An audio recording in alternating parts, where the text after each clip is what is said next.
Good evening, everyone. It is Wednesday. It is October.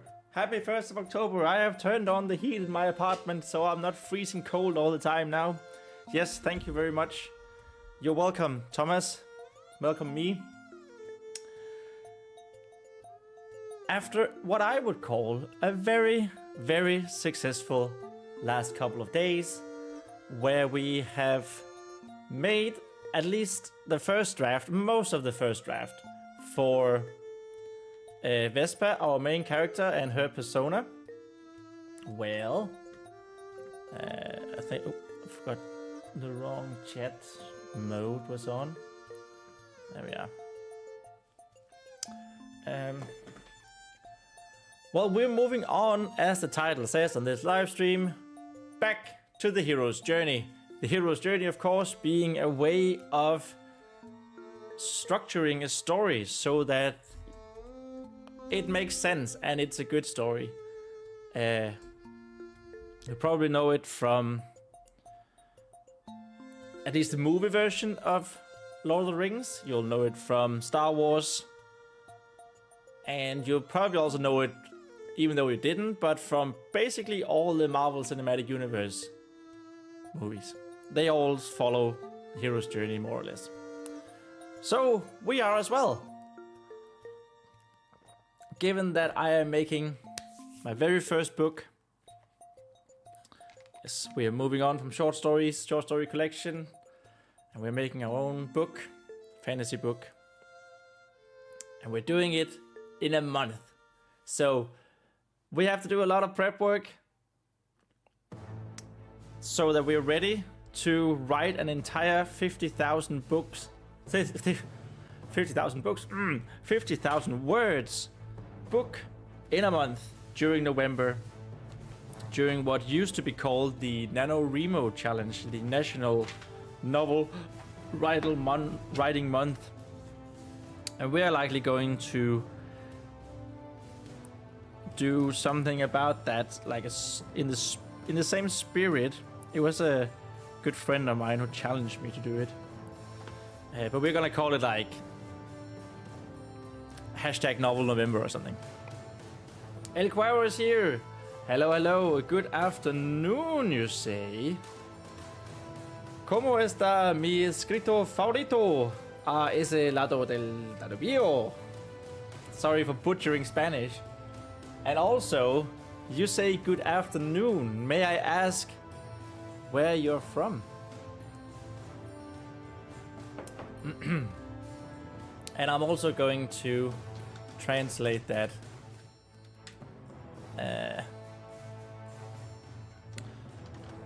¿Cómo está? I hope you're saying like favorite writer, Danish writer or something. Mi escritor favorito a ese lado del Danubio. On that side of the Danube. On this side of the Danube. That's a river, right? The Danube. That's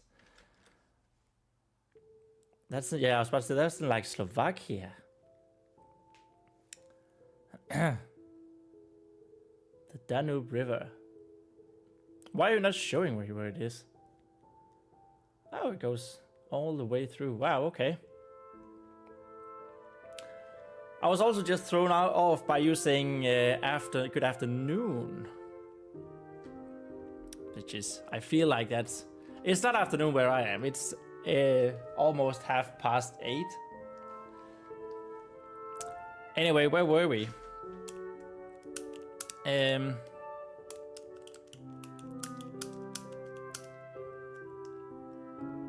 I don't remember, but we are okay. So you are from Spain, but I mean it's 20 here. Yeah, it was just afternoon. I guess technically we are afternoon, but I would say afternoon is like 2 to 4 or something, to 5, maybe 6, and then it's evening after that. So So we are in the same time zone. But yeah, we are...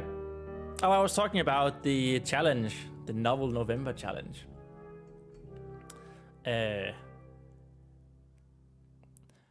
Yes. And we're prepping for it. We have an intro, Ordinary World, Call to Adventure, Refusal of the Call, which we apparently we've made 2 of. There's 2 ways you can refuse a call. We have Meeting with the Mentor, and then this is what we're going to do today. We are going to find out how Vespa crosses the first threshold, and like there's no turning back from that. Then we will proceed, once we've done that, into test allies and enemies. The hero explores the special world, faces trials, and make friends and enemies. Followed up by approach to the Inmost Cave. This is probably not what we're going to do today. I'm hoping that we're gonna do all of this today before we end the stream at like 11.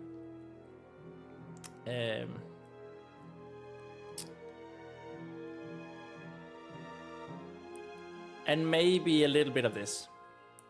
This is, of course, where it's going to be really interesting, right? Because this is where we're going to build up some tension. There's going to be some drama. There's going to be some action, maybe. And I don't have a lot of experience with action. I don't have any experience with writing an entire coherent book. If you've been following me for a while, you know that we are in the middle of the 4th short story in my own fantasy universe. Approach the Inmost Cave follows after.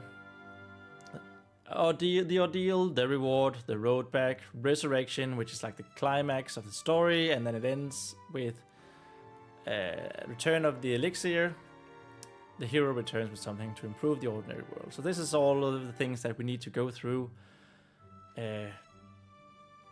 I want to say sooner rather than later, even though we've already spent like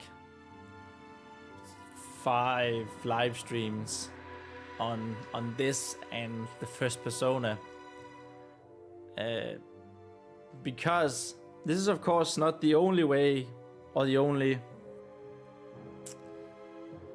This is the story structure, but there's also it's called 3-act dramatic structure. Why are you not... Just let me search for it.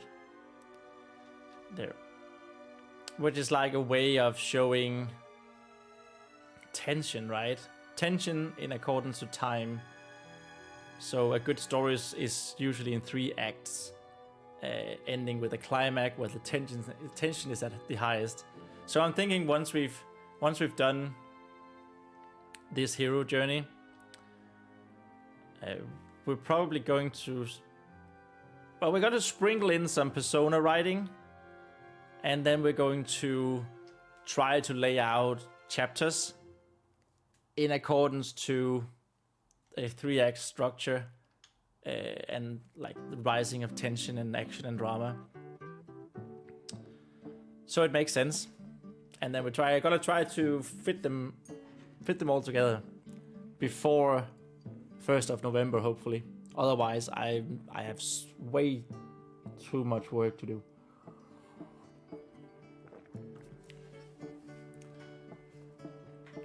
And also something I figured out. When we've done the handwriting live streams, where we've written Wand, and... No, just Wand. I was about to say, and our 1-minute story, but those doesn't count. I've written just about a page per hour, and I've realized that I can actually show you that through when I wrote Fly, when I digitized Fly, I made a word count for every page and how many characters that we used. And as you can see here, this is my calculation. I need to write just under 5 pages a day in November by hand to make sure that we're hitting the 50,000 word count for the book.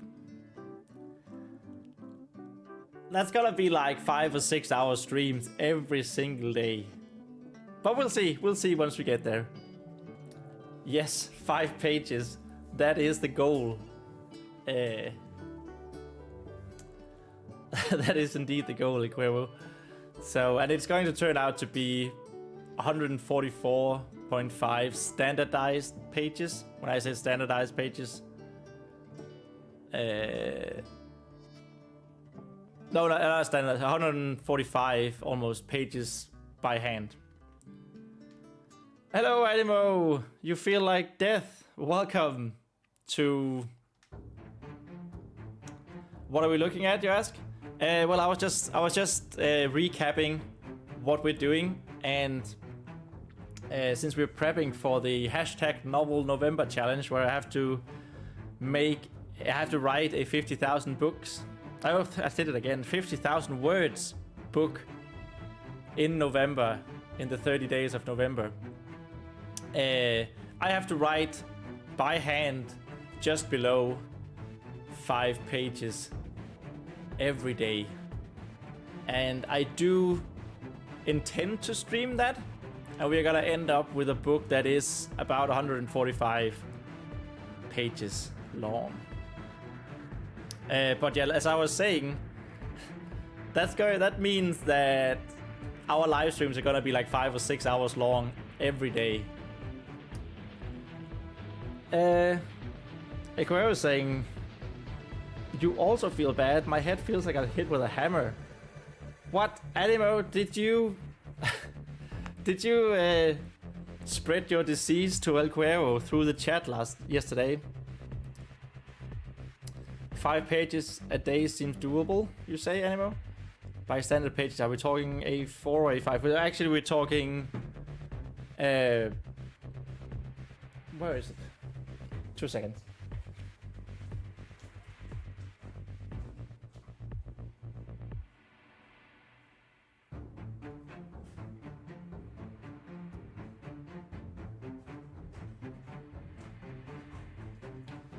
So, of course, we're talking handwritten pages in a book like this. So, like, you know, these pages. This isn't exactly standard, but as you can see here, from when I digitized, Fly, without changing anything, we had an average of 346 words per page. So that times 5 is like 1,500 words every day.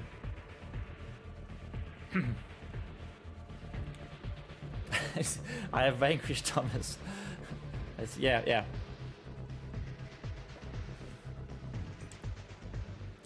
It's gonna be interesting. And that's why we're prepping the book. So, back to crossing the threshold. Well, if it's any help to you, I hope so. I have twice wrote 80-page screenplays in a night. What? And wrote my 10,000 word thesis in a night.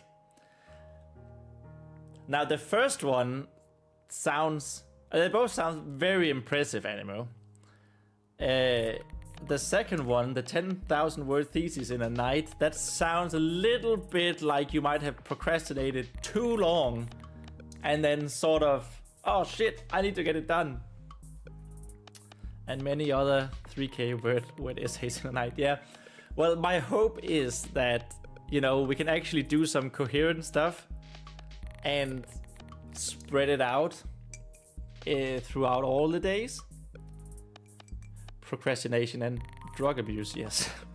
Right. It doesn't sound like the best combo in the world for a thesis, though. Hopefully it went okay.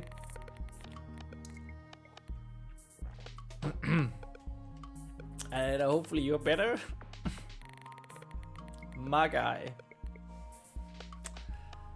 I mean, I passed. Okay. That's the main thing, yeah. That's true. Can't argue with that. Okay, you've been clean since long before we met. Oh, dude, good on you. Love to hear that. And now you're here, writing along with a great book about dreamscapes and superhero-like creatures. Amazing. Well fucking done.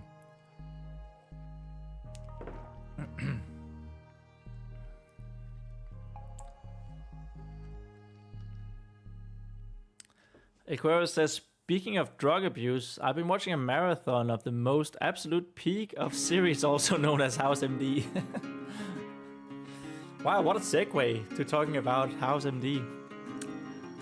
I've actually never seen House MD. I've seen a bunch of clips from it, and Hugh Laurie seems amazing in it. But yeah, I've only heard good things of it. Animo says, one of the 90-page screenplays was actually the first half of what will, in some way, become the first half of a book. First half in the sci-fi idea, by the way. Oh, sweet. So, like, your dreamscape idea, or is this another sci-fi? Is it the book you intend to write after finishing the dreamscape one?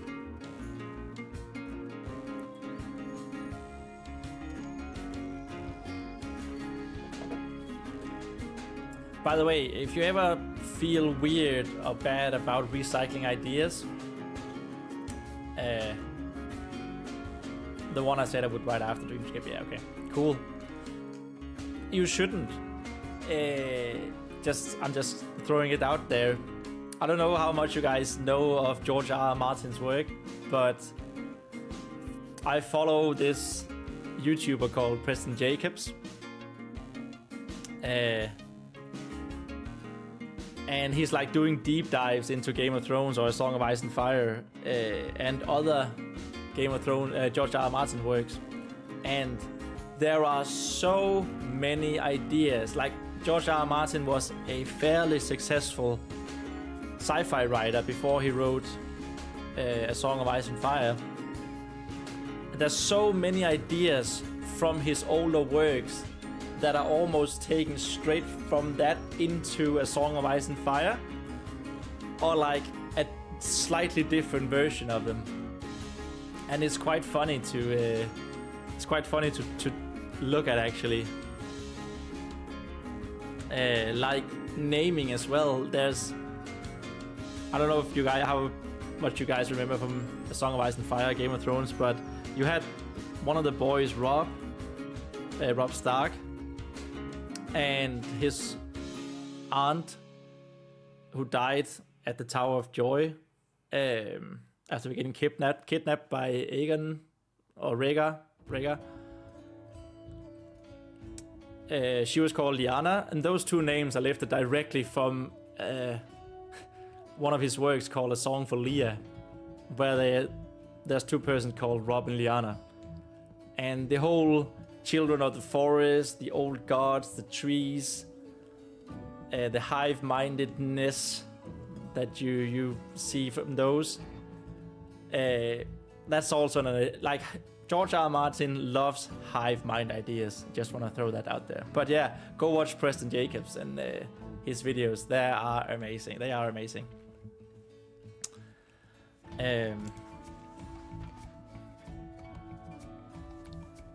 Yes. Recycling ideas.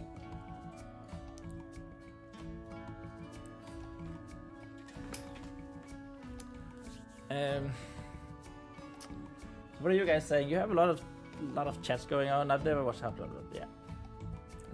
Guerrero said jumping from horror to sci-fi based move.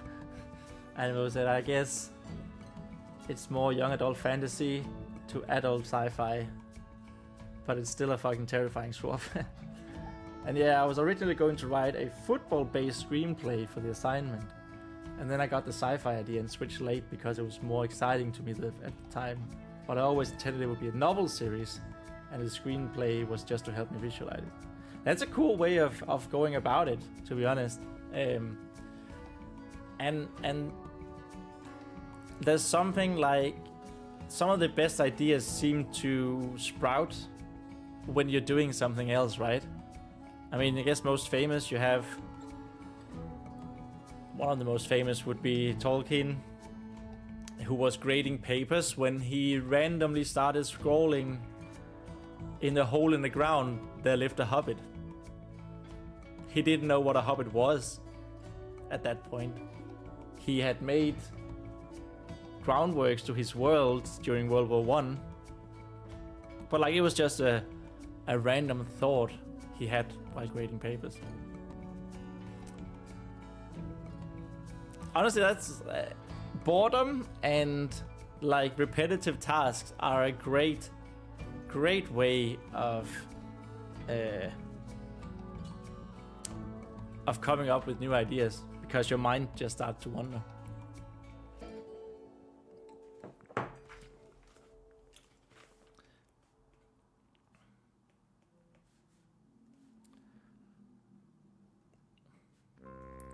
I'm gonna write that down as well. Slash boredom. And then we're gonna make some stream highlights again. I'm having a lot of fun with the I don't know if you guys have seen them on my channel, but I'm having a lot of fun with the animated Disney and DreamWorks memes on the channel. But I do soon want to start uploading some highlights. I just sent you the screenplay. It was actually 82 pages, mainly so you can laugh at how bad the naming was when I had maybe 10 hours to write. There's also something to say about when you have a gun, metaphorically speaking, of course, to your back, and you just make snap decisions. You don't think too much, you just make snap decisions, and it's just like boom, boom, boom. That can also be a very good motivational factor, right? Which I think I'm going to experience during November when we have to do the five handwritten pages a day. Anyway, I've been yapping now for 23 minutes. So why don't we get started? Crossing the threshold. Now... Oh yeah, that was the wrong... That's right, it was the wrong hero's journey picture we had. The hero commits wholeheartedly to the adventure. Where did we have the... Nope. Where did we have the... There it was. And then put one. Hero's journey here. My hero's journey Star Wars presentation from a couple of live streams ago.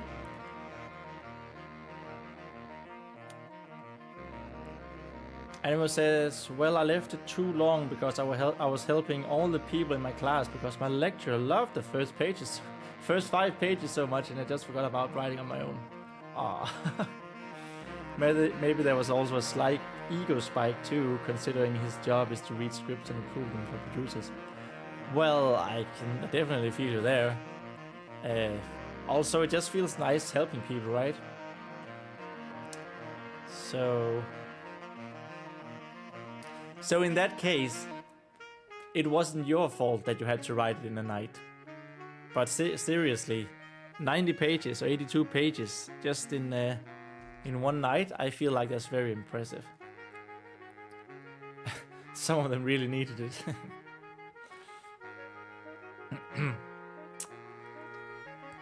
Crossing the threshold. The hero commits wholeheartedly to the adventure. in Star Wars A New Hope, that is when Luke gets back to his moisture farm and yeah, they did. That's when he decides to commit wholeheartedly to the adventure. So we need something to happen that makes Vespa say like, I'm gonna do this on my own, basically.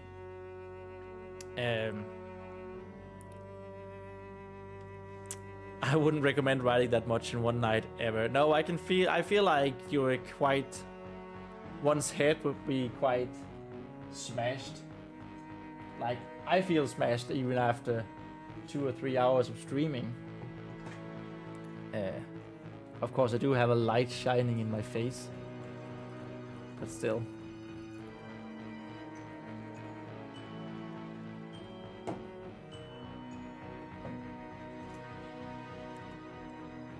Okay, so let's see what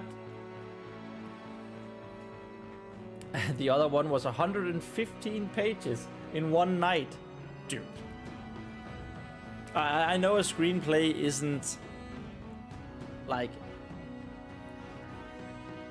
there's a lot of space and you have to write scene changes and so on, right? But still, 115 pages, that is massive. Man. Younger Sam was a... Younger Animal was a goddamn machine. When he felt the pressure. Okay, so let's see. So, right now we have an intro where two mysterious figures, which are Vespa's parents, they deliver the baby to the Paladin Castle in a dramatic fashion, of course.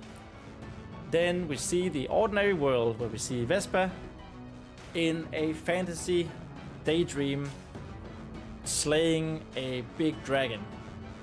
But she is just daydreaming, and the supportive character number 1, who is her older sister, she is human, Vespa is a fae folk, of course, interrupts her and tells her to get on with her chores.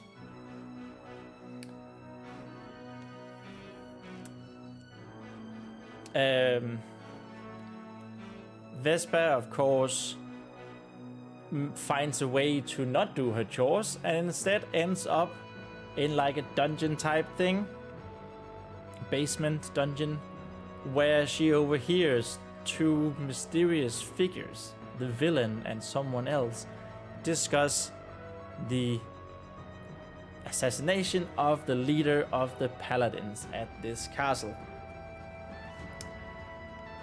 She runs away because she's 10 and accidentally ends up in the catacombs that we so beautifully drew. Where am I? I am here. That we so beautifully drew in one of our other live streams. The catacombs down here. And this is actually where she meets the mentor. This is where she meets. She finds her bird, little yellow budgie that she calls Lemon, and will end up being a spirit bound. And then meets the mentor of an old ghost of a hero from a battle long past.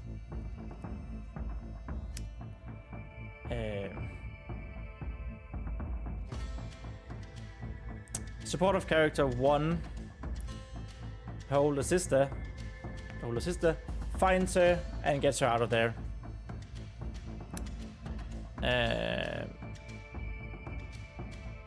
And that leads us to crossing the threshold. El Cuervo says Hunter S. Thompson had to be high on a lot of things to do something like that. Oh, they're very useful for ideas. Not that I recommend it. You get kind of reliant on them for ideas, but they are very good. See, I don't think we should condone doing drugs for ideas now. So that those statements will be on you, Animo. Here we just drink tea in our Linkin Park mug in our Linkin Park jersey and have a good time. Yeah, the best ones came without them.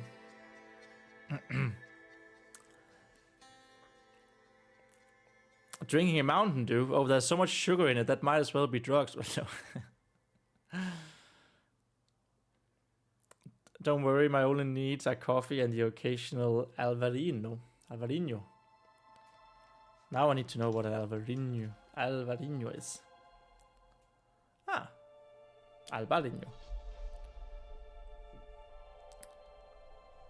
Just a little bit of wine.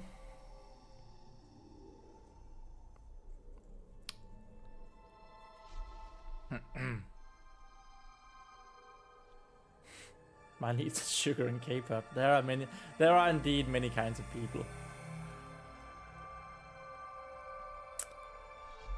Let's just have a read on what we said here.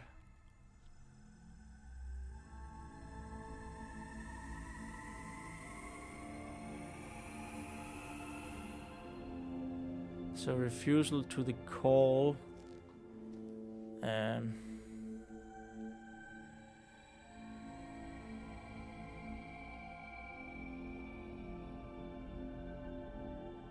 Yeah, I think we had the meeting, the mentor part. We ended up having that before refusing the call, basically, or like they were like gonna be intertwined a little bit. Because we wrote here.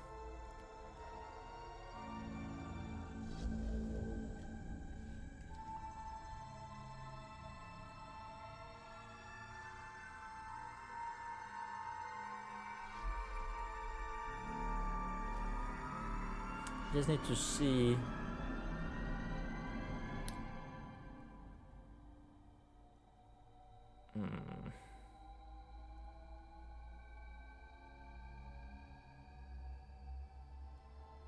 Yeah. So, refusal of the call. Frightened, Vesper runs away. Runs away to find supporter character number 1 and tell her what she heard. Villa notices someone running away without knowing who and starts to chase. She gets away by accident, ends up in hidden catacombs. I feel like this accident should also be like she should be guided by a voice. Like we've already established that Vesper hears voices from time to time.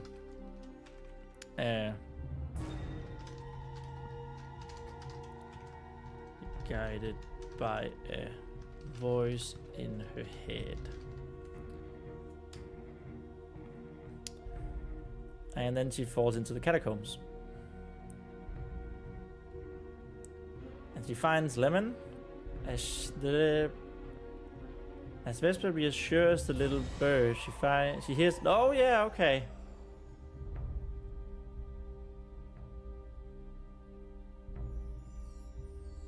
Oh, so that's what we did. Okay, so I completely forgot about that. So we actually get Vesper down there into the catacombs, and it's of course very, very dark.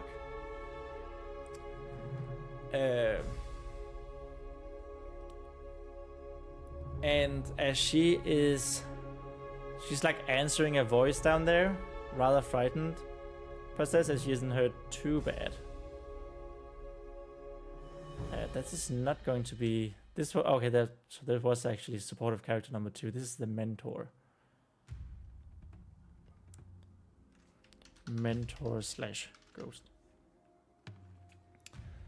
Asking if someone is there and hurt. Vesper answers the voice, rather frightened. It's of course very dark. Faint voice in the dark. I mean, we did this last week. I can't believe I've forgotten so much of it already. Vesper answers the voice, rather frightened, but says that she isn't hurt too bad. She does know about the bird. She can't really see it. The voice seems surprised and a little confused that Vesper answered. Before Vesper can inquire further, she hears a new voice calling for her, and coming from where Vesper fell down into the catacombs. Turns out that it's supportive character number 1 who went looking for Vesper when she never made it to the evening prayer at the temple. Whoops. And supportive character 1 manages to get Vesper up from the catacombs, asking her if she's hurt badly, to which she answers no. Vesper tells supportive character 1 that there was another one down there with her who needs saving as well. She's assured that she will go back right away to save the other one, but Vesper needs to go straight to her dormitory or room or whatever.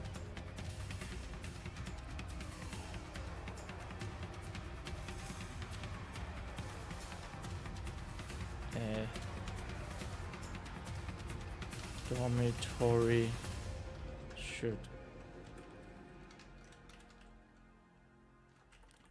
should probably be a single room or quarter if Vesper is all alone. Is the only child. Is the only child at castle/temple.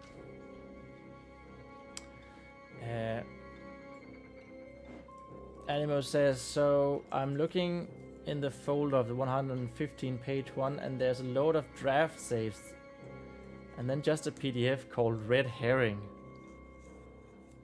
And it's all a photo of Chet Kaczynski. What do I mean by this? I feel like you're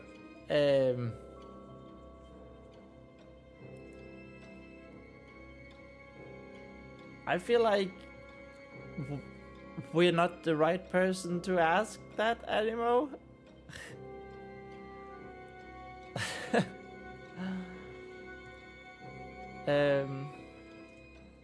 Red Herring PDF. You're just like, your past self has just been laughing his face off, thinking about you in the future, doing exactly something like this.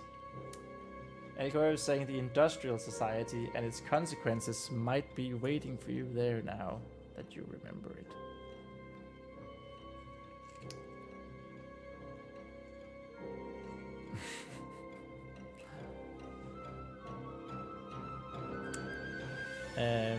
Yes. So back in Vesper's quarter bedroom dorm, her wounds are healed with the blessed water. Should probably have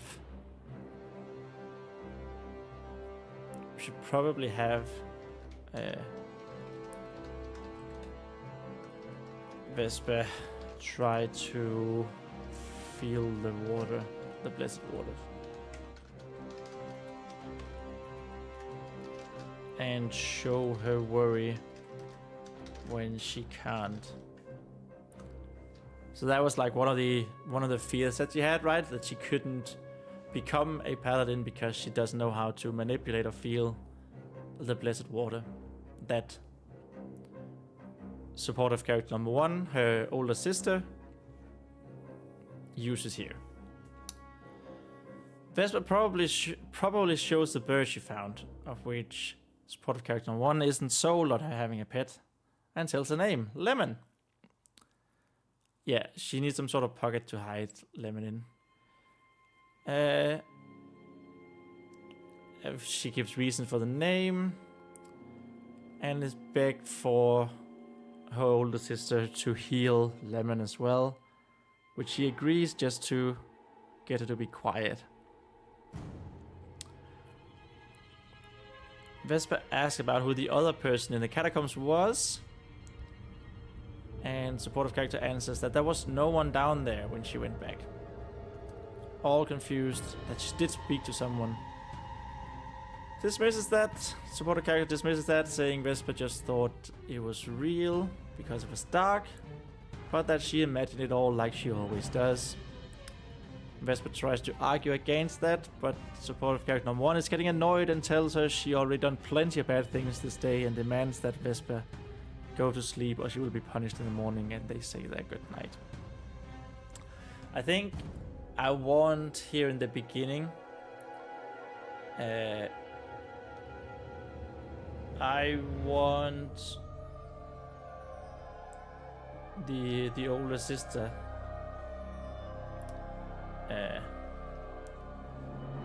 to have come back. Should have come back from some sort of paladin mission slash business.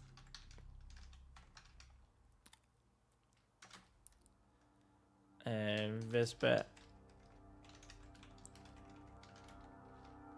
being overjoyed to seeing her back. So we're gonna have supportive character number 1. I really need to find a name for her for the next live stream. We're gonna have her like come and go, also to from the castle to accentuate Vesper's feeling of loneliness and that she needs a friend. She wants a friend, right? But yeah, so this is a pretty good refusal of the call. She, of course, she is 10. She's just a child, and she, of course, doesn't want to deal with the villain. She doesn't know how to deal with the villain at that point. And then she meets the mentor. She goes down back into the catacombs, and they talk about being, if the mentor is going to be a Fae folk, which I think I want him to be.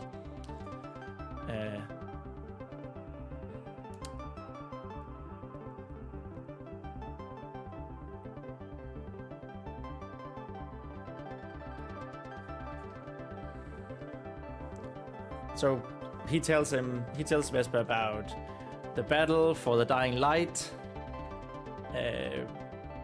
him being the first son of the evening,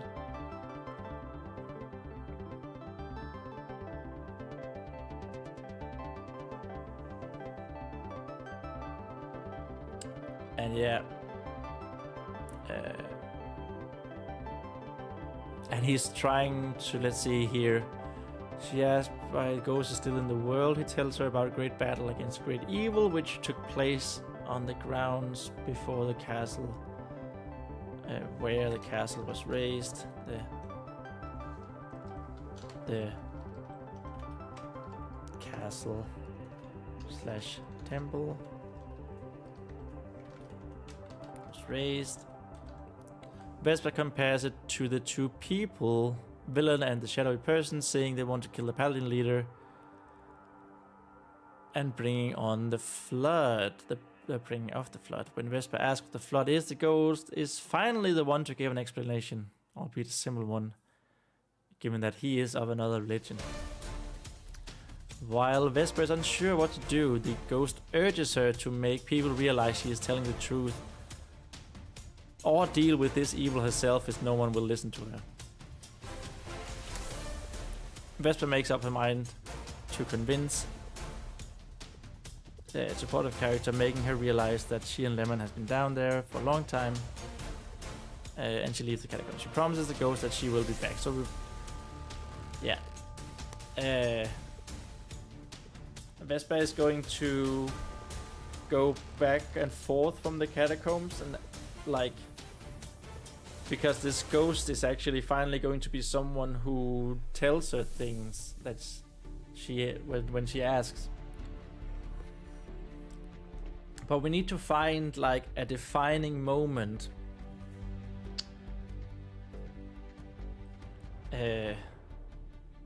for crossing the threshold. This I feel like is a big one. Because crossing the threshold could also be that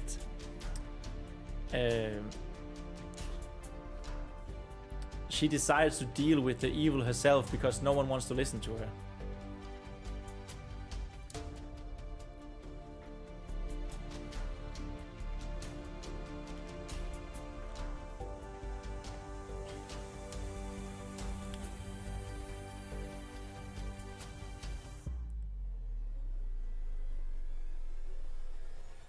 But what could a defining moment? Of course, I'm just speaking out loud here. But what could be a defining moment?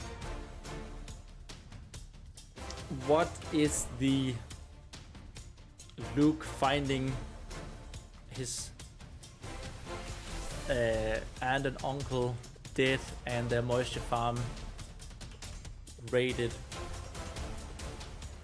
moment for her to commit to the adventure?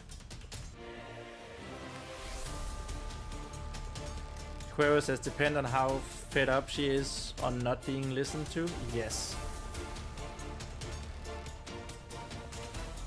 I was thinking along those lines as well, but like that. I was thinking along the lines of Vespa tries to convince multiple people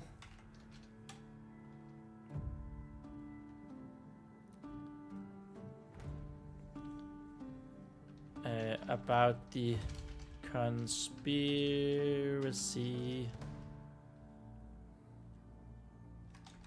and we're like gonna go through a bunch of people,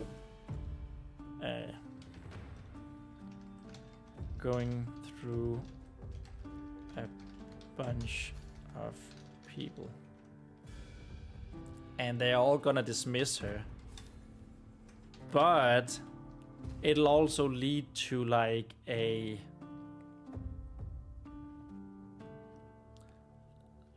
to someone trying to kill her. I feel like that would be a fairly significant point of no return. Crossing the threshold.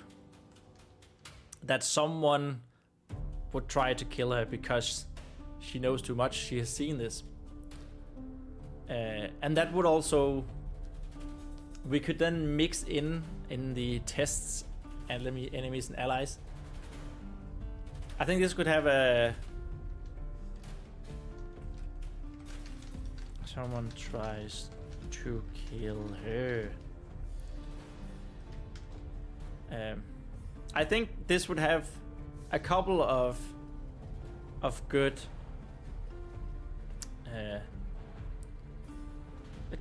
things with it to have an event like that. So first of all, of course, it's drama, it's intense, it's action, probably. Second of all, if we go through a bunch of people, apparently my voice cracked, a bunch of people, and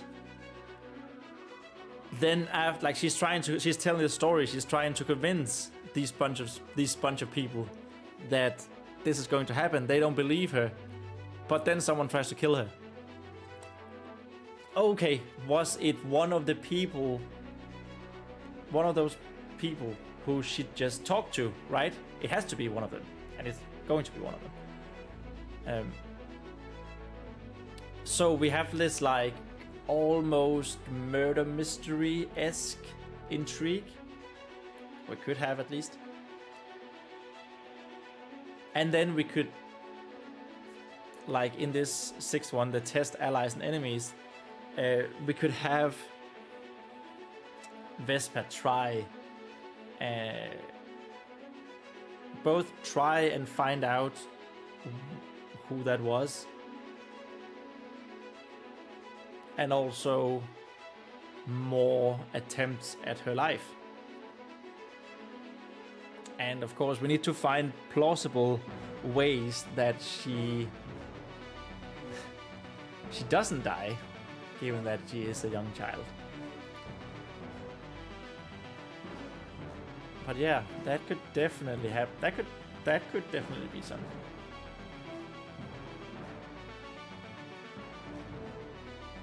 And I mean, this could also be where we introduce one of the paladin trainees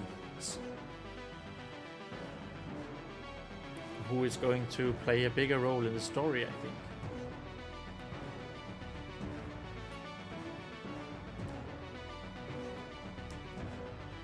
But yeah, then we have El Cuervo. Then we have this.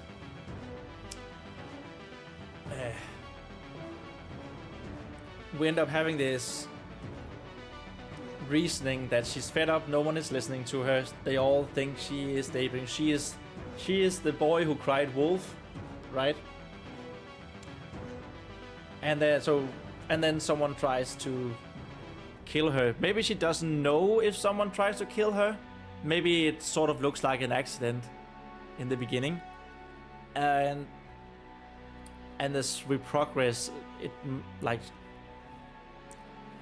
maybe the killer tries to be the villain. Is going to be more and more less and less cautious, and more direct. But like that could be together with going back to the ghost, the mentor, and he convinces her, you need to do this on your own because no one is willing to listen to you. Cuervo says also you could have the people she's trying to convince occupied with more urgent and seeable problems, making it so that it's understandable that they're not listening to hear. Yes, definitely.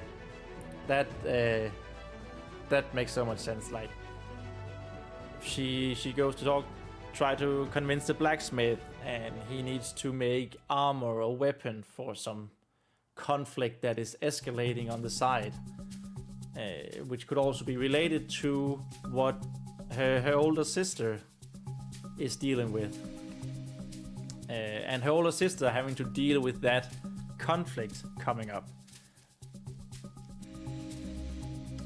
Maybe it's the Blessed Crusade. No, I think timeline-wise that would be way earlier. Yeah, we need to have some other conflict. But she goes to the Son of the Evening, even though she hates him. He hates her, and she doesn't like him. And because he's an arrogant ass, he just dismisses her and has other duties. He goes to the trainees, and they have training to do. She goes to Chapiter, and he's got service prayers to do. Like, I definitely think you're correct, and that's how we're going to go about it. I'm gonna go get something to eat. Be back sooner or later. You are most welcome back, El Cuervo. You always know that, and have a good dinner.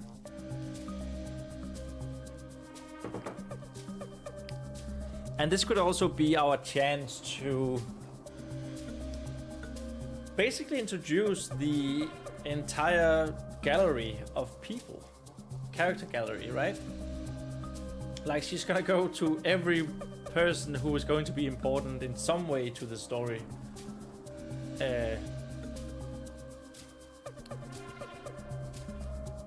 And then in the end, you see, is going to try. Someone is going to try to murder her.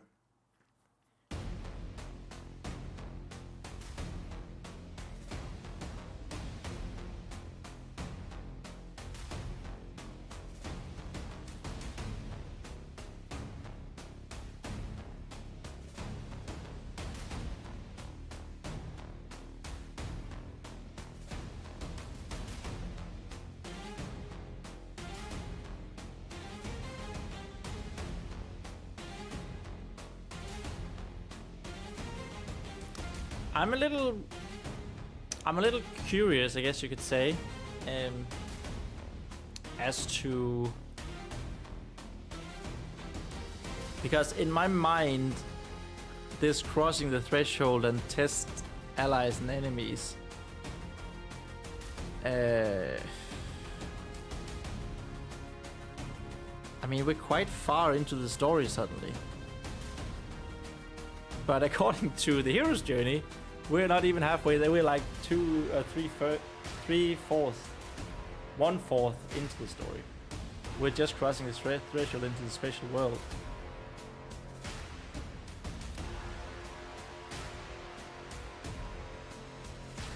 I just need to see. So test and allies is, yeah, that's finding.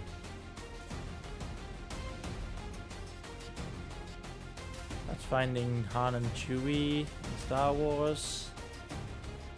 That's beginning the Jedi training. It's watching Alderaan blow up. And then the approach is going to be in the Death Star. Maybe we're going about this all wrong. I don't know. But that's why we're prepping this, right? That's why we are nipping this in the bud with a D, B-U-D,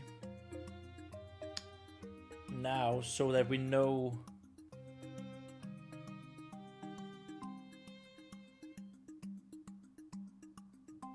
so that we know that we're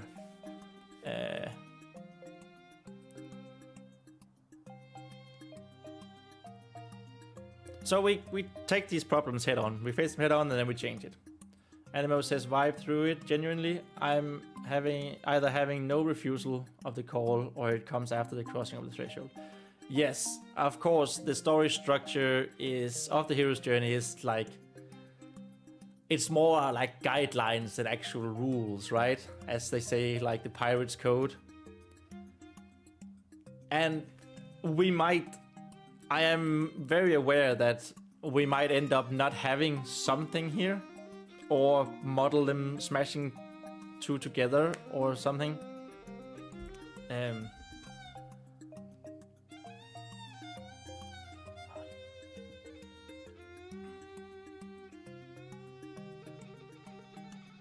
But it's just interesting to see. It's an interesting thought, I think. But I haven't really thought much longer. Like, I have an idea as to the ending, which we should probably write. Actually, let me just write down.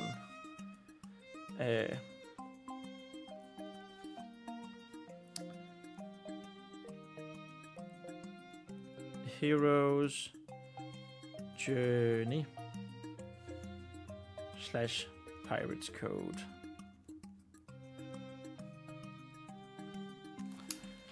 That could be a fun short form video, I think.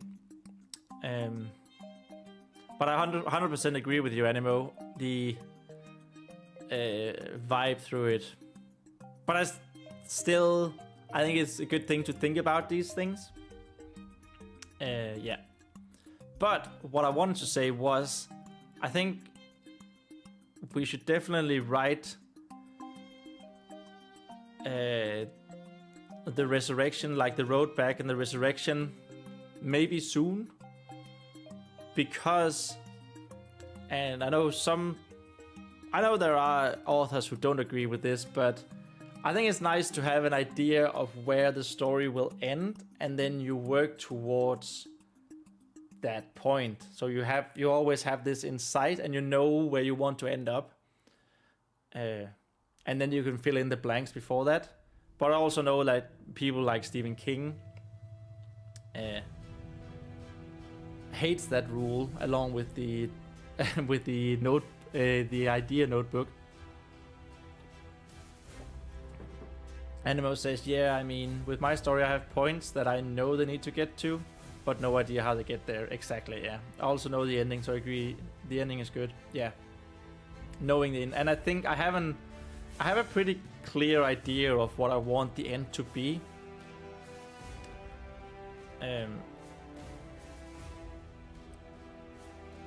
I just haven't really written it down yet. Sometimes it's nice to not have the ending. The 115 screenplay is the whodunit, and I didn't know whodunit until probably page 70. I do feel a bit the same here, because I do want there to be a twist in who done it, who's the villain. Not a huge twist, but like I definitely think that the son of the evening character, the champion of this castle, I want him to be mighty suspicious throughout the entire story. And then it's gonna turn out that it is not that person. But it's going to be someone else. So that's of course what we need to write. So let's just writing the ending first.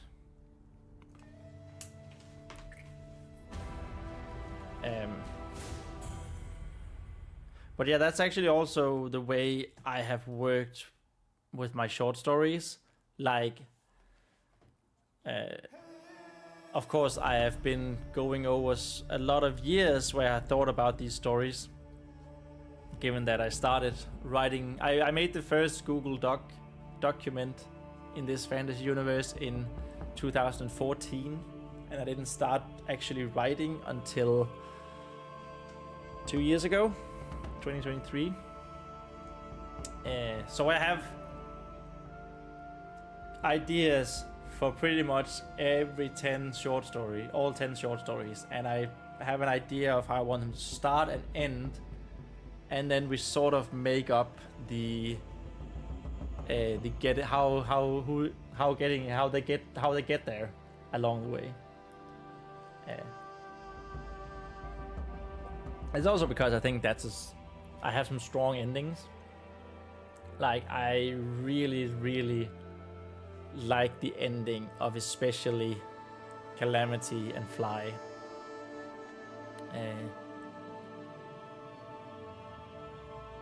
Even though it meant, well, what happened in those stories, I'm not gonna spoil it.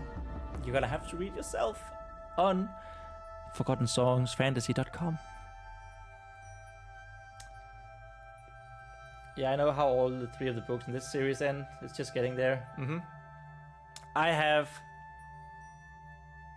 an idea for this trilogy as well, but I'm actually, and it's way into the future, but I'm actually really struggling with book number 2.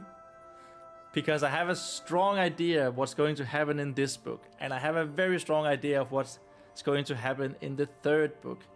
But the 2nd book is like...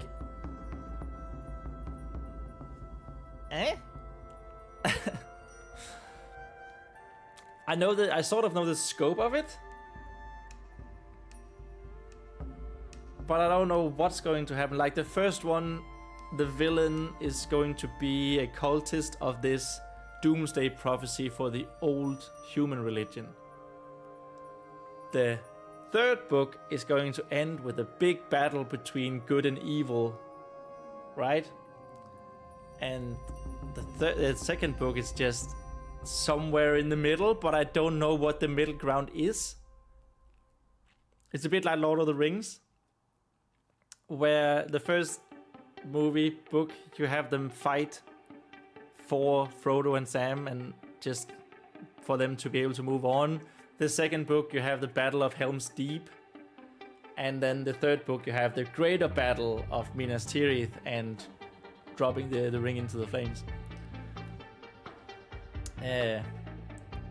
Animo says, oh yeah, same here. 2nd book, I have no idea how to get from the start to the end. I don't even know what my 2nd book is going to be about. 1st book is about finding a place to rescue someone. 2nd is a race to a place to save said place. Well, that place may or may not exist. Yeah, okay. Ah, nice. It does, but to the characters could be a myth. Nice, I like that. But also, I don't think we should feel too bad because of it. Firstly, of course, we are both writing the first book right now, which needs to be a priority, and ideas are more or less bound to pop up until these books are finished, right? But also, we talked about anime, and I'm pretty sure for One Piece, which is one of the never-ending animes and mangas and animes, I'm pretty sure I read somewhere that the writer of One Piece doesn't know what the great treasure One Piece is, and he's written like, I think there's 1,000 anime episodes, so like 1,000 chapters or something. And he's just recently like, okay, I need to end this, but so I need to figure out what the treasure is. And that's been going on for like years, right?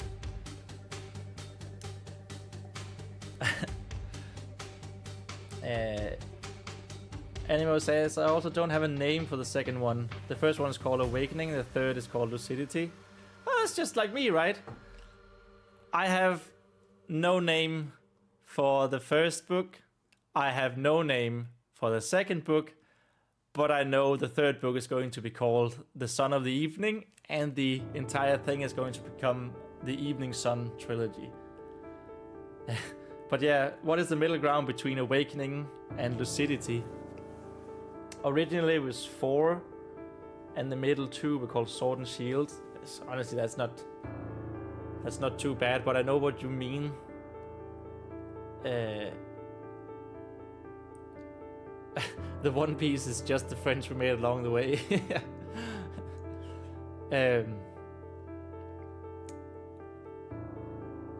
But yeah, Sword and Shield, like what you mentioned about one of the characters being the sword and the other one being a shield, I think that's pretty cool. But it also doesn't go super well with the theme of Awakening and Lucidity, right?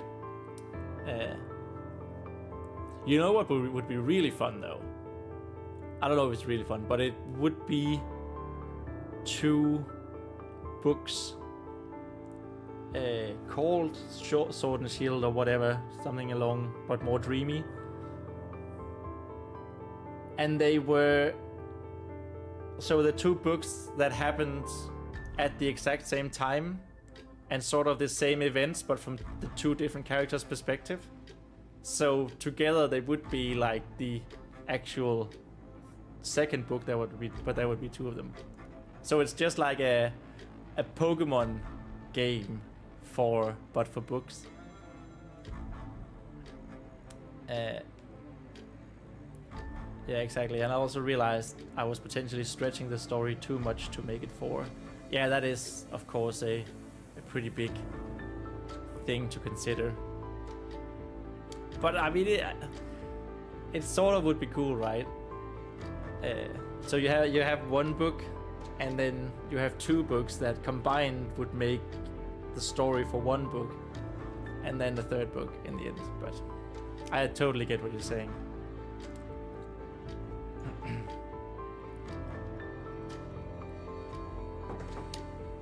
There's so many potential short form videos today, I feel like.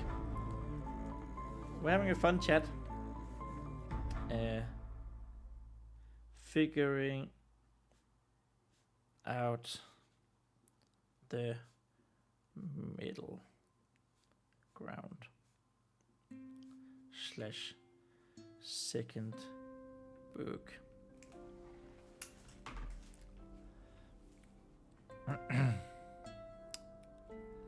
But we're still on the crossing the threshold. We just spent an idea of writing 3 sentences. Let's go. Not our most productive day so far, but you know, it is what it is.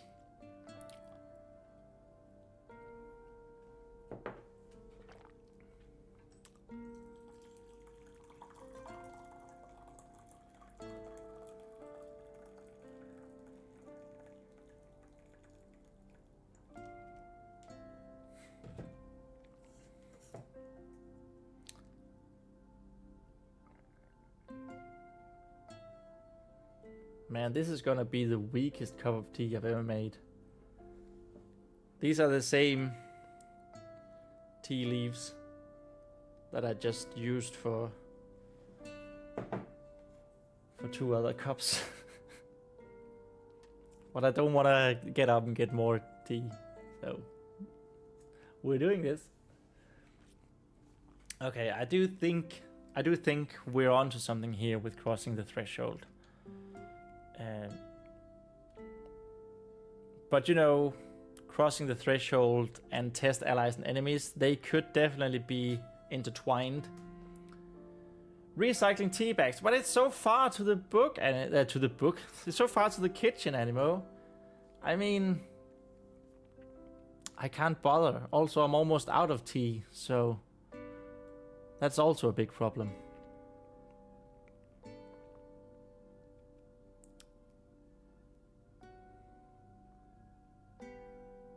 This is gonna be like tea flavored water. I guess all tea is, but brother, I know you're British and I'm sorry. I know how you guys feel about tea. Going through a bunch of people, what a sentence. What a sentence right there.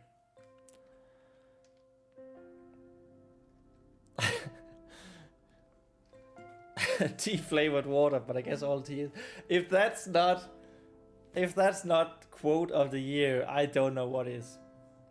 Don't try and justify this. I'm sorry, I went rogue. I'm going my own way. I'm trying to find myself as a writer anymore, and that means doing weird stuff in the real world as well. Now it does, for some reason. Best practical. We'll tell people about the conspiracy. She goes to once again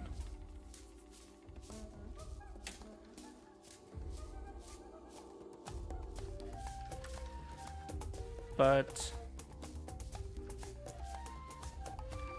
she doesn't want to hear about it, about Vespa's fantasies.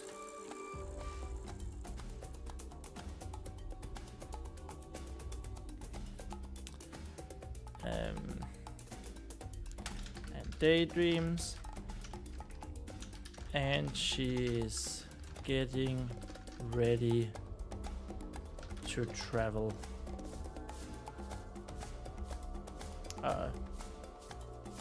And she is preparing her next mission / paladin business.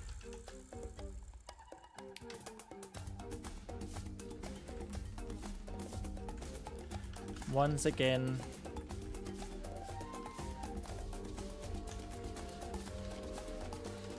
supporter character number 1 threatens her with punishment.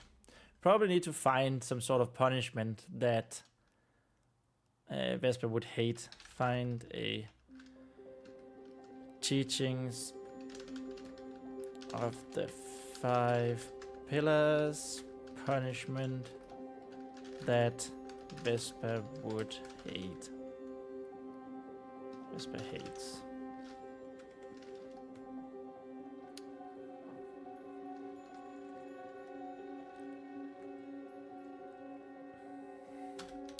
If she doesn't stop bringing it up.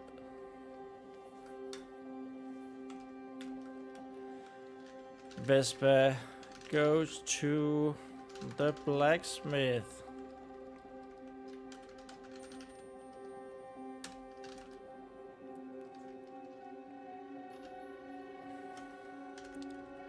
Whom she likes very much.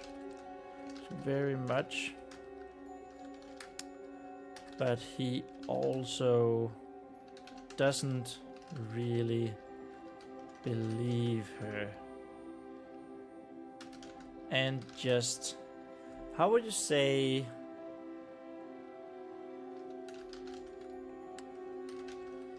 we have a saying in Danish called tale efter munden, which is like directly translated, it would be talking by the mouth of someone. It sounds weird, but it would be a direct translation, I think. Or talking after the mouth. Probably more by. And it means like they're just sort of, they're agreeing to everything that's being said, but they don't actually agree with it. They're just like, wow, that's interesting. Well, I can't believe that happened. Tale efter munden.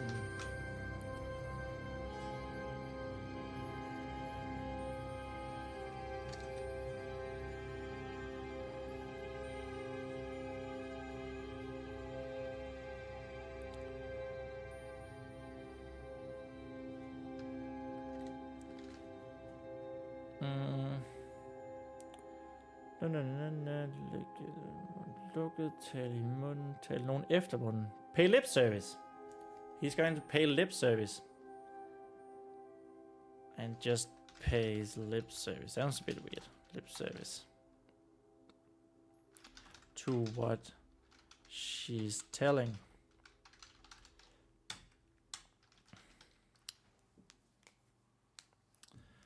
So I'm guessing she's gonna go to...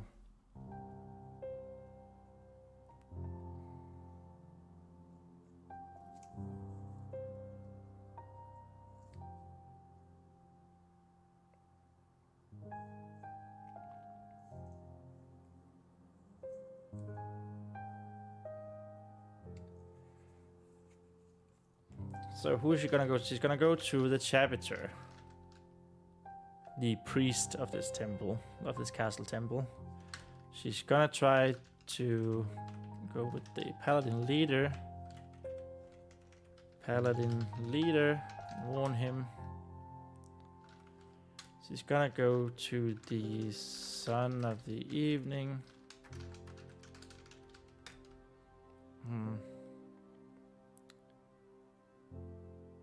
She's gonna go to paladin trainee.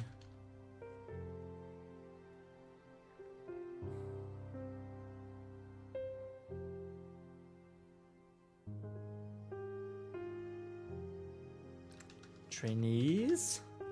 Do we want multiple paladin trainees? Well, we do want there to be multiple, but do we care about multiple trainees?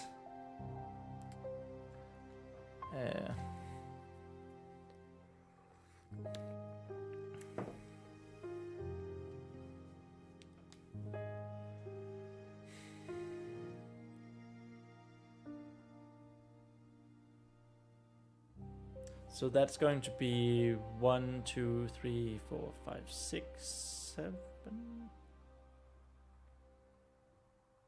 6 people.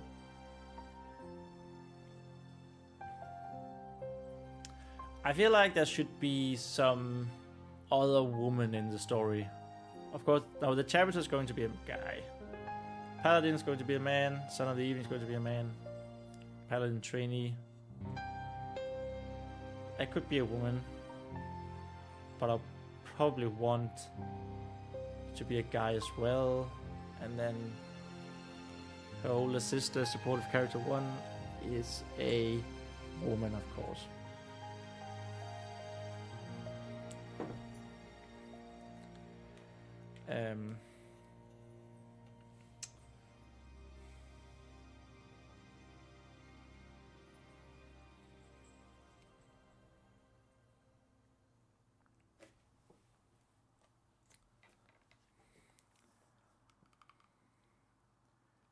I don't know.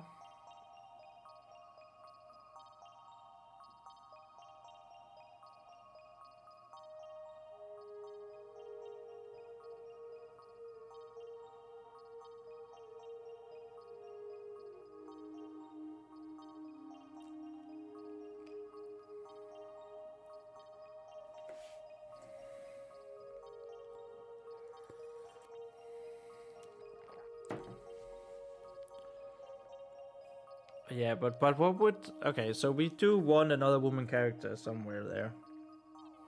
It could be... Not a nurse, but like in Game of Thrones, we have old Nan, who's like this really, really old woman. That could be fun to have like an old woman. Isn't this cool, by the way? This is a headphone stand that my old work 3D printed for me when I left. It's perfect. Oh my god, Durgan.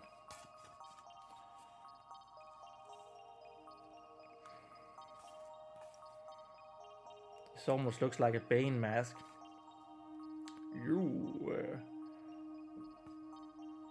You thought you knew the dark, Batman. You merely adopted it. I was born in it, molded by it. Perfect Bane impression.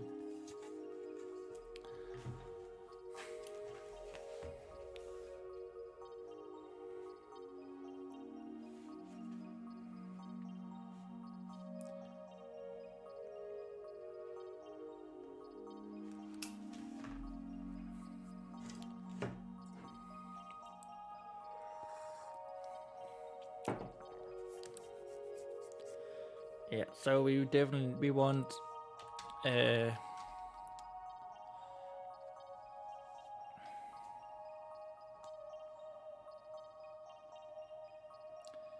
could be the cook of the castle temple. That could be a woman.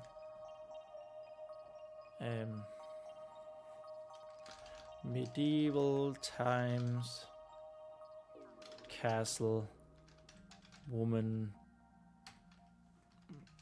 jobs.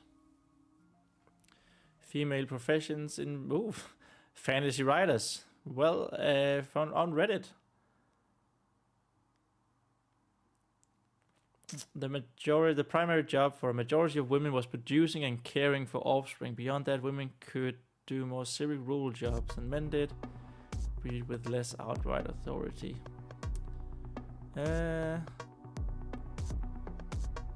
Females' professions in medieval Europe.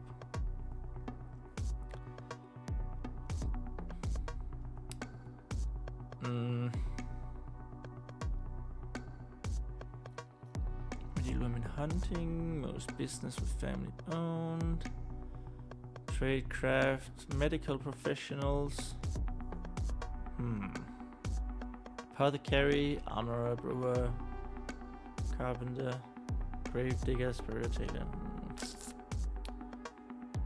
Joan of Arc, women of status.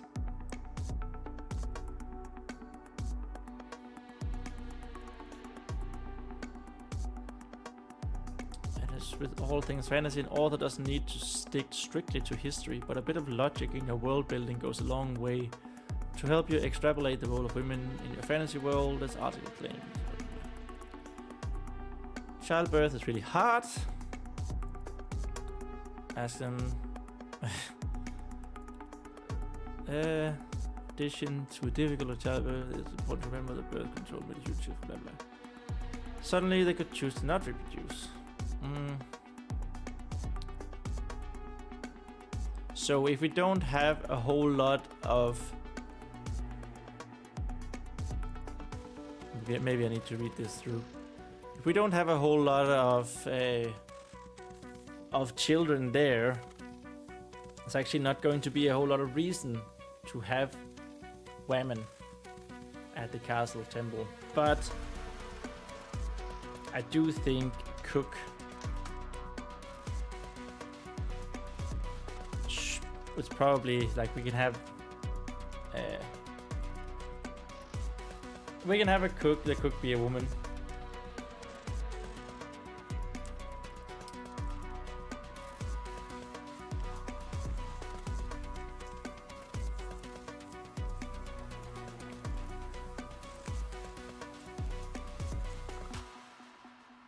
probably some of the trainees would be women as well.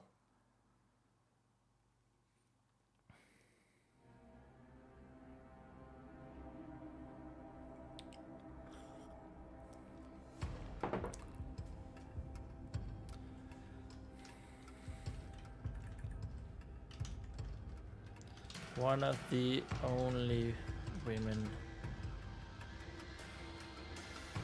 besides support character number 1 at castle / temple. Which, I mean, it goes, if this is like a monastery type situation, it makes sense. And it could be, it makes sense because the teachings of the 5 pillars religion is, of course, predominantly male.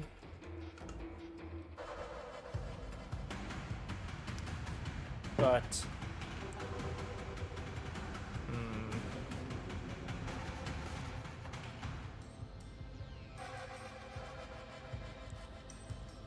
maybe there could be like an old grandmother there. She's just sort of, she's been there her whole life. I don't know why I think that's I don't know if it's super important, but you know, a big burly cook, that could be a fun character to write.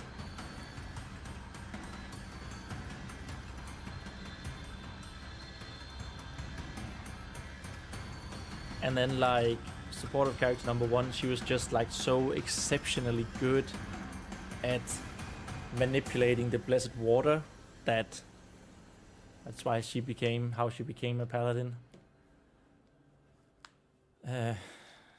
Maybe some paladin trainees.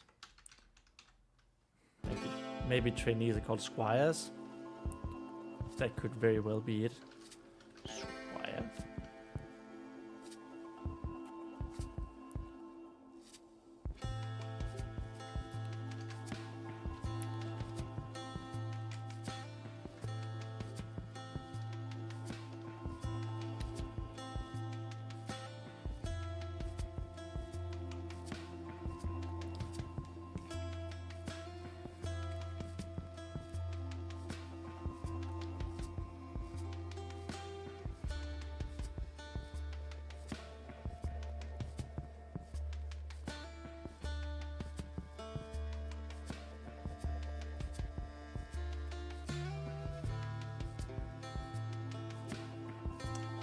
I was just wondering now,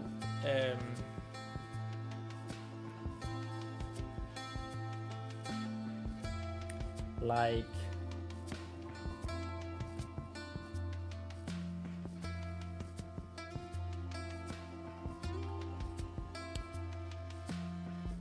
part of the test could be Vesper starting her paladin training. So we go like almost like she starts the paladin training as well as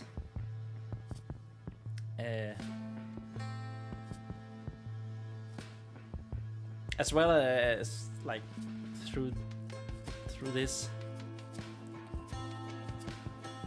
That could be like why she goes to the other squires, the other trainees. And then we could accentuate her fear of like she's just not getting it, how to manipulate the water, doing water magic.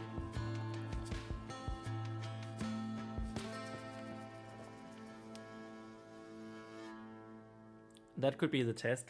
So the crossing the threshold and the test allies and enemies would be intertwined into maybe one chapter. Because then also tells Vespa that she should be studying as she's starting Squire training.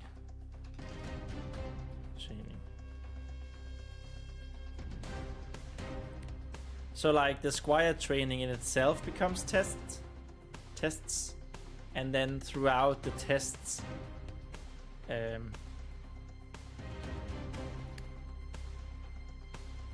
accidents, which aren't accidents. Animal says Claptrap killed the word Squire. I think I might be one of the only people in the world who liked Claptrap. Everyone thought he was so annoying, and he was annoying, and that I'm not saying he wasn't, but I felt bad for him as a character. I felt like everyone was just picking on him, and he tried to do good things, but he was just clumsy and stupid. I like Claptrap. I'm not afraid to say it, just like I said yesterday that I like Jar Jar Binks. I don't dislike him, but he killed the word. I feel like a lot of people hated Claptrap, and just whenever bad things happened to him, they just reveled in it. And I always feel bad for that robot.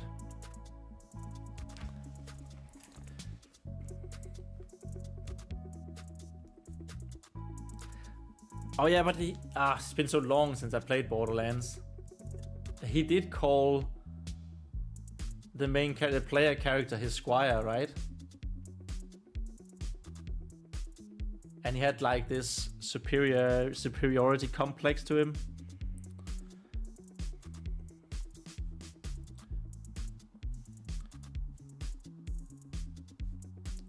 Claptrap and Jar Jar Binks. Yeah, he did, yeah. Oh yeah, it's slowly... I just thought that was funny when I played it. And of course, Karma hit him multiple times.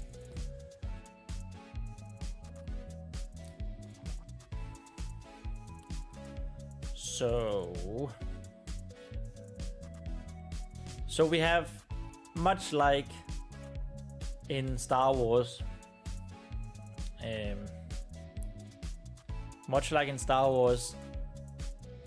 Luke begins his Jedi training. We're gonna have Vespa begin Squire training, and like the Paladin trainees are gonna be the last ones she tells, because that's just like she's out of options. So I think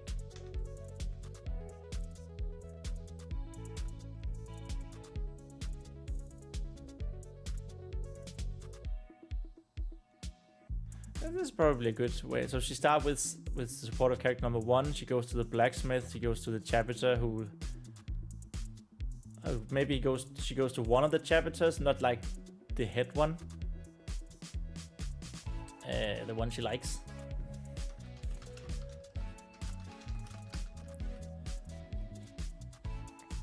And she goes to the cook. So that's like the people she likes. And then she goes to try to go direct to the paladin leader, to the Son of the Evening, and ends up with trainees who are teens, 15, 16 maybe.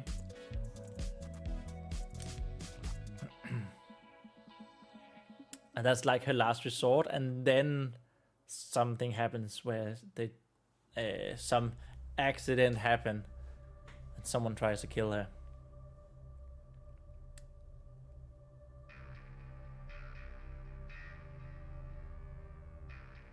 Or maybe someone tries to kill her a couple of times during this. But yeah, I think I'm coming to the conclusion that crossing the threshold and the test on allies and enemies should be the same chapter, basically.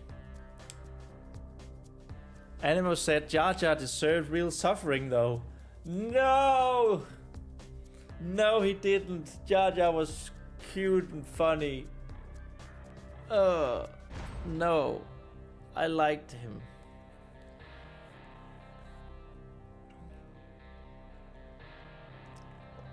Jar Jar deserved everything he got. And of course, there is the very funny conspiracy theory that Jar Jar is secretly a Sith, puppeteering everyone. I like that. Yeah, I'm a fan of Jar Jar Binks. Yeah. I mean, maybe it was because I was just 10 when the movies came out, but I thought he was funny. He was clumsy. That's cute. Now face around and turn around and face the wall. Technically, this isn't a wall. This is my green screen, but you know.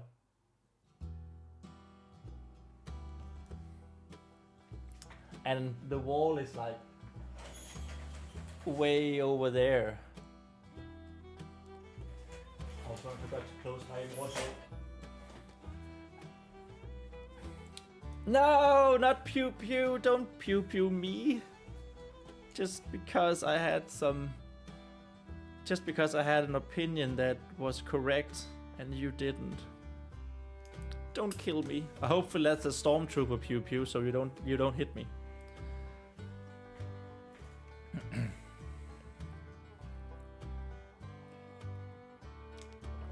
But yeah, I am liking the idea of having these two crossing the first threshold and the test to intertwine them to basically be the same chapter. Because then we can have like the approach to the Inmost Cave is more or less Vespa stumbling into her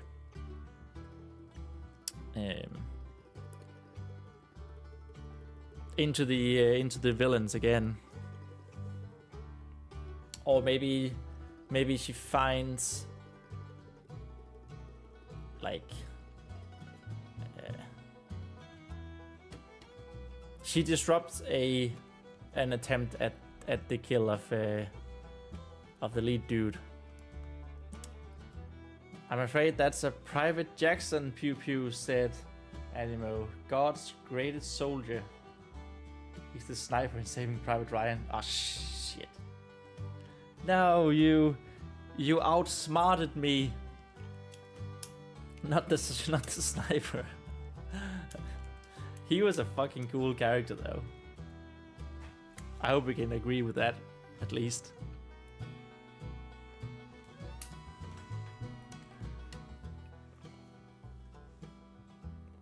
He was basically the Jar Jar Binks of Saving Private Ryan, am I right?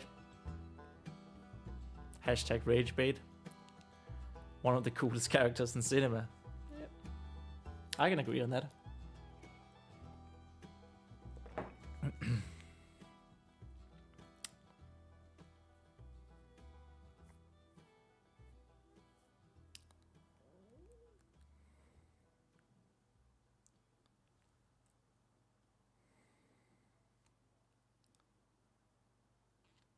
Honestly, I think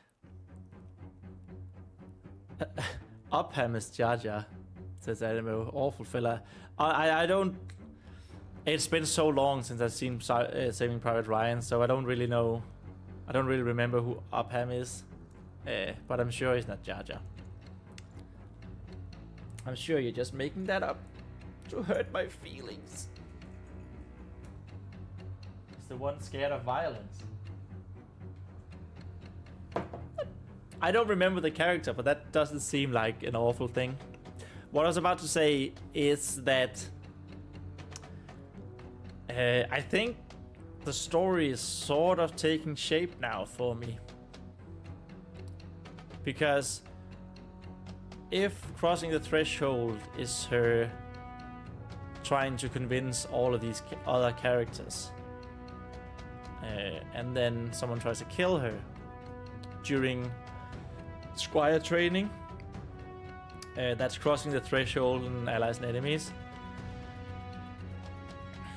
then this could be her. This could be Vespa like trying to throughout these two, she's gonna think that the Son of the Evening is suspicious, and then she follows him around, and she accidentally stumbles into the villain's plans or something.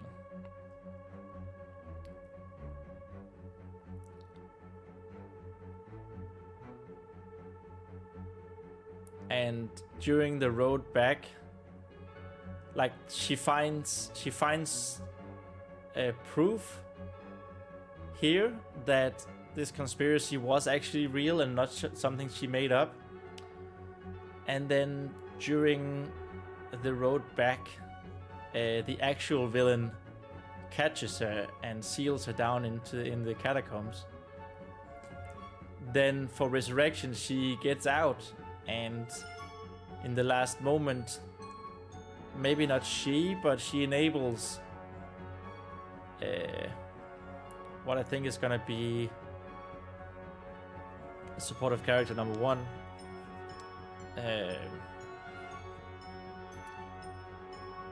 She enables the saving of the paladin leader, and you know, now she's suddenly. I think we're getting there. I think we're getting there. So let's write something down here, just real quick. Follows a suspicious Son of the Evening.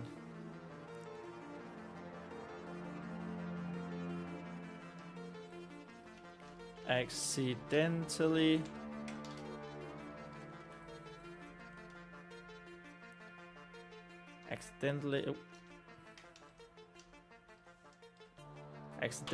finds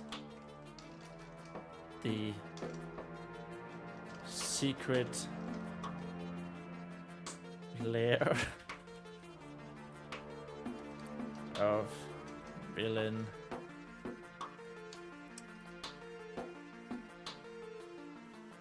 which she then believes to be Vesper believes that to be Son of Evening.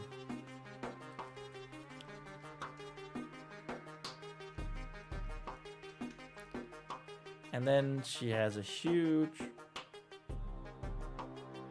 well, it's not quite, let's just mark it down anyway. It's not quite gonna fit, but have a dramatic fight with villain.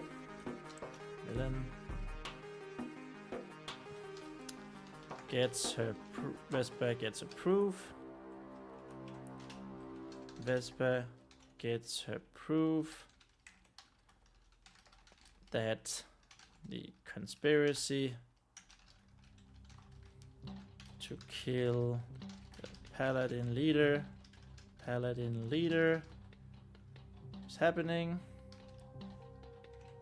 was happening. And here villain chases Vesper and tries to kill her.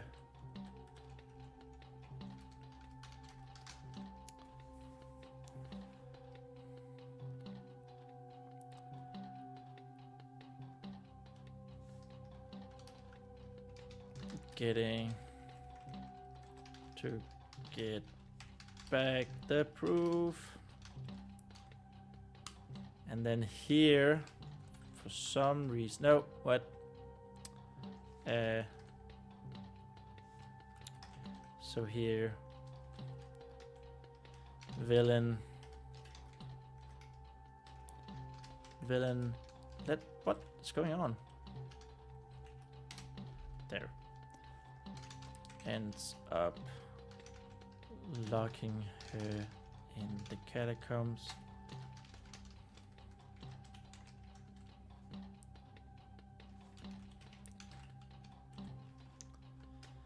Vesper gets out and enables the saving of the paladin leader. And I want I think I want the Son of the Evening here to show that he's actually not the bad guy. Shows his true colors and is not the bad guy. And then I need so many names. Supportive character number 1 comes in and saves the day. Saves the day. And then here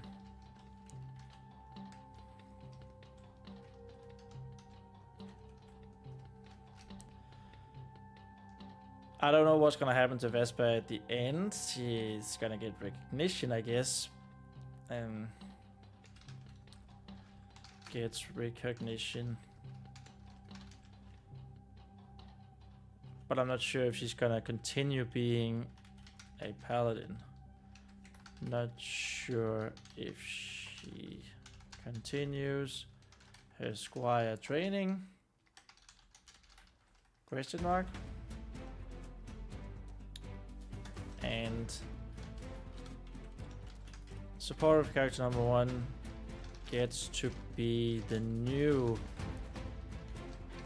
Son of the Evening.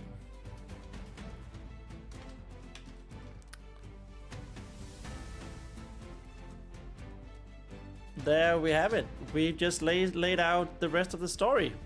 Boom, baby! Let's go. Bing pot. That just sort of came to me. That was interesting. Shoo, indeed. Indeed, Animo. Shoo!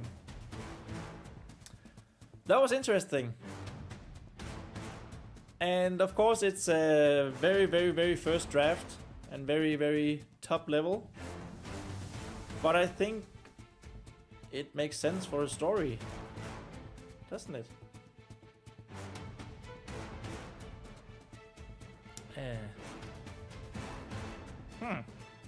Interesting.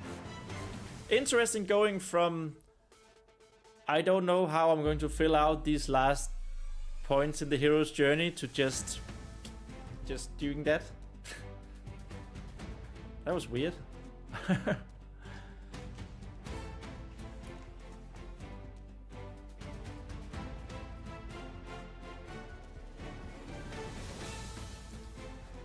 Lays out entire book.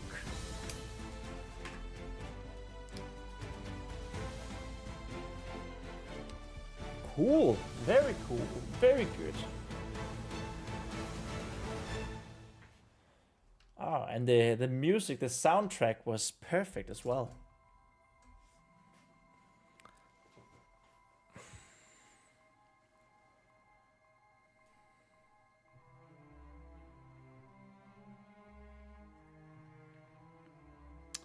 But we are actually still doing Crossing the Threshold. It looks like we're trying to do everything else but Crossing the Threshold, which we're supposed to be doing on this live stream.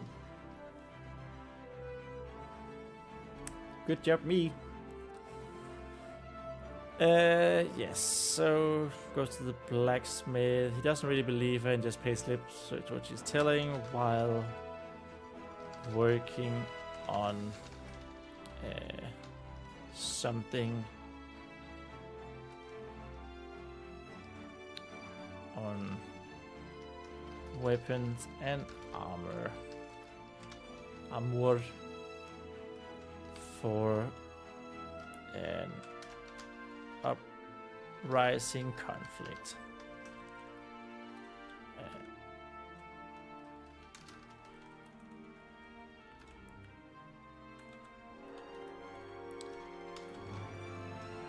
the same. So we need to come up with a conflict that's going to happen outside the castle walls. The same conflict slash mission slash paladin business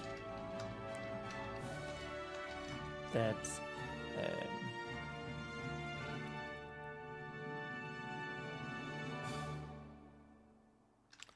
that our supportive character number 1 is facing and having to deal with.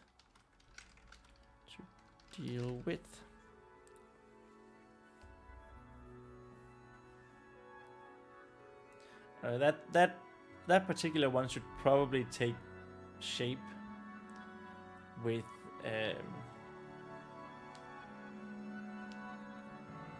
as we figure out, or we go more in depth as to what the paladin is, the paladin order, what type of organization that is, besides just being holy protectors of the teachings of the 5 pillars.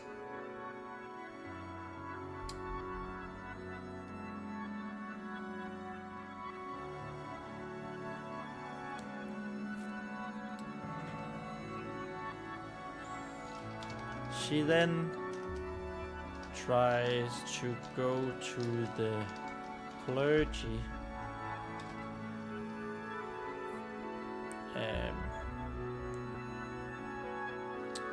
But the High Charioteer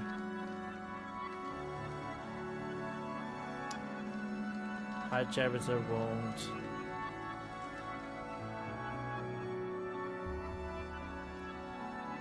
talk to her. Need a reason for this.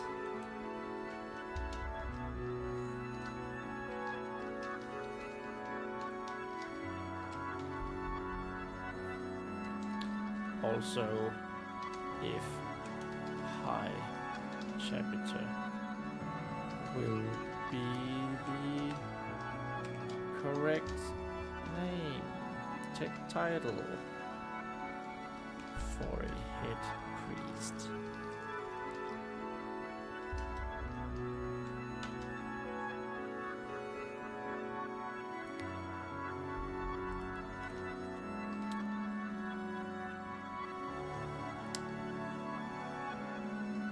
So she goes to another chapter, the one she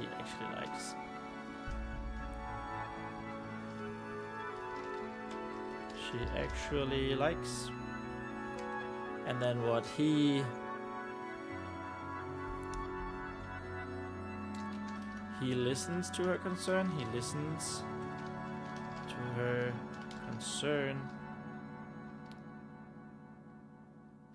concerns, but assures her that nothing is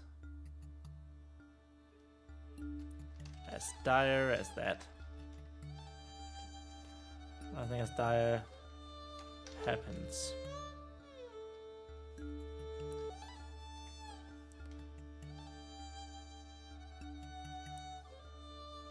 Is underway, and reasons that the Paladin Order is a military organization. Is that that's probably a bit organization. It's probably a bit much to tell a child or try to talk to a child like that, but you know, probably a bit much. Probably a bit much heavy for a child. So rephrasing is needed, and underway is just with one U.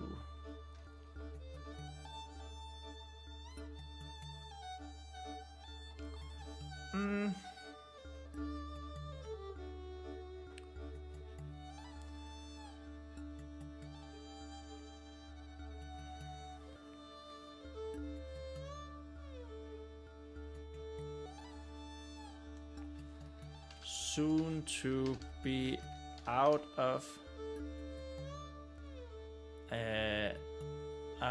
people that she feels like she can talk to. Vespa turns to the cook at Castle Temple.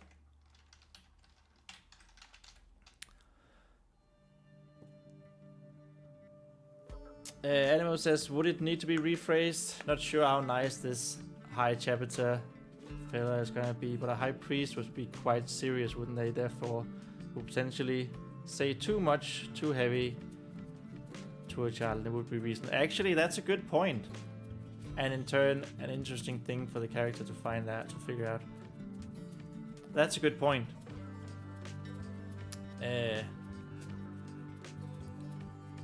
So there would be... Definitely would be like a high chapter who would be a serious, I don't want to talk to children. He would just say stuff she doesn't understand. And then I think I want another chapter who is a good guy, but not high ranking in this clergy, to be a bit more like better for her, a bit more good to her. But that's a good point.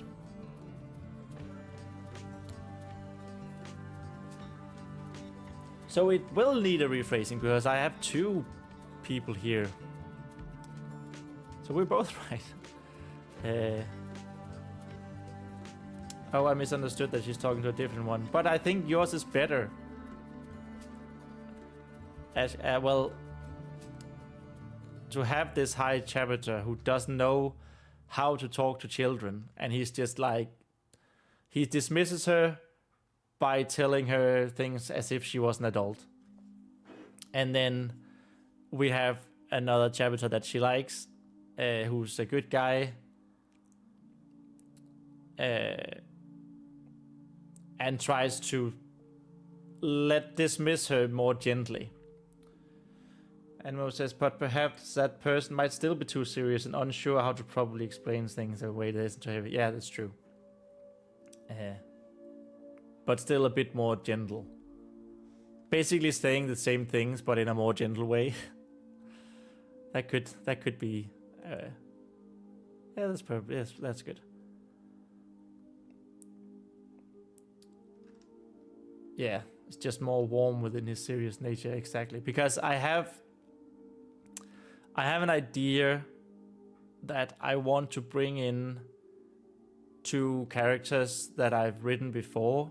So in Calamity, there is a human. That's of course a story about dwarves, but we have a human chapter who is actually a good guy, but he has also converted a dwarf, one of the main characters, to their religion, and that would be these two characters. Just as a bit of a nod to myself and my own work, but also a continuation of what actually happened to the characters after the short story ended. I think that could be pretty good. So that would be the blacksmith of this story. And they just, after some years, they ended up at this castle/temple. So yeah, it goes to the blacksmith. Chue Han. And he's like a crazy good blacksmith.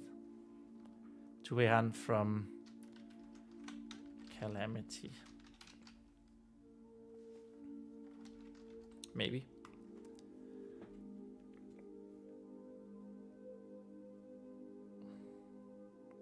And then this one would be Peter. Peter from Calamity. And also, like,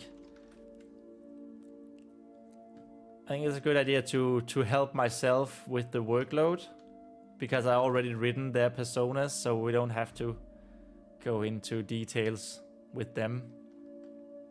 And it's characters that I already know how to write, and I can definitely see the blacksmith being quite sad but friendly. Yeah. And that sort of makes sense given what happens in Calamity.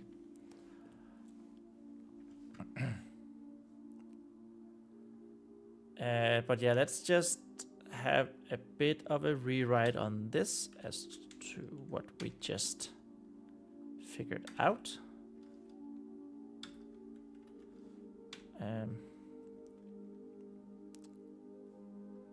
Actually,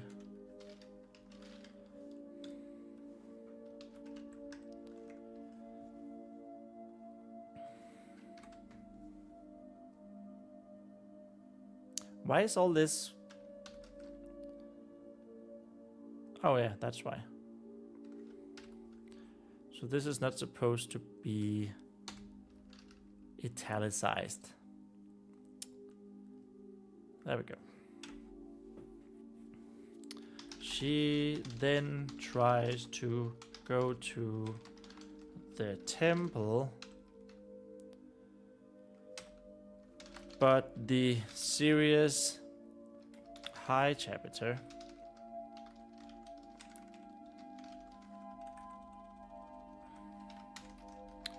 title to be determined,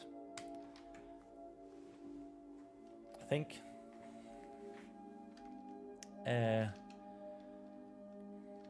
Does not know,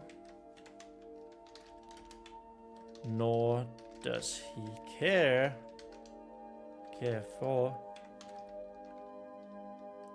how to talk to children, and dismisses Vespa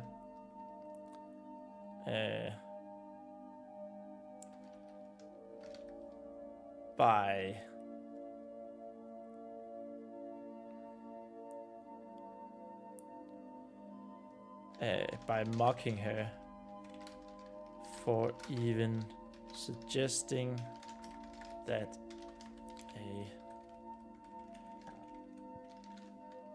blessed military organization such as the Paladin Order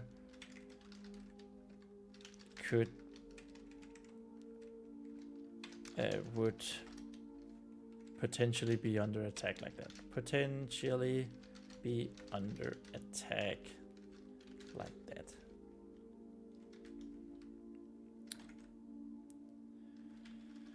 Another chapter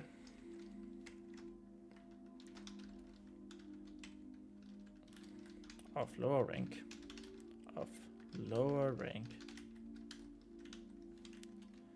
And good of nature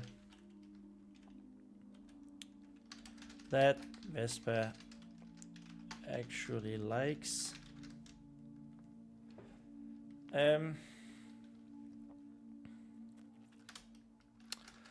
Likewise, dismisses her.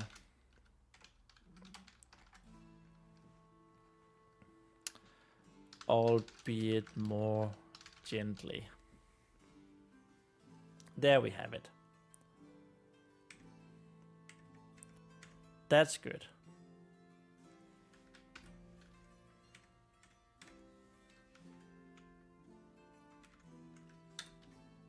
Okay.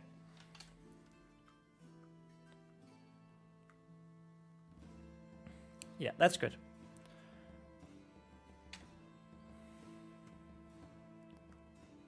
Soon to be out of people that she feels like she can talk to. Vespa turns to the to the cook. Oh.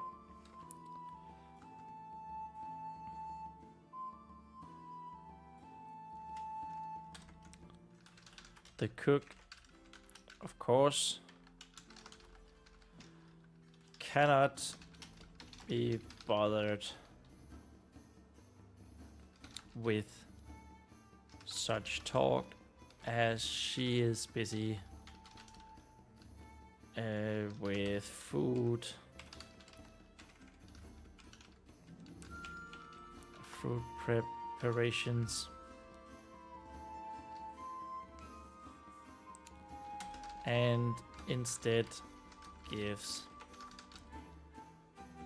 Vespa more chores.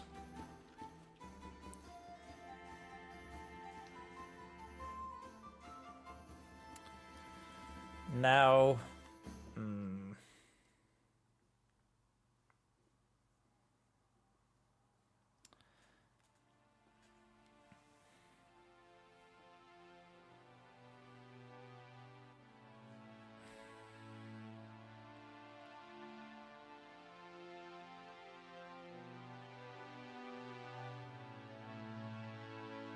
I think this is pretty much gonna be our character gallery.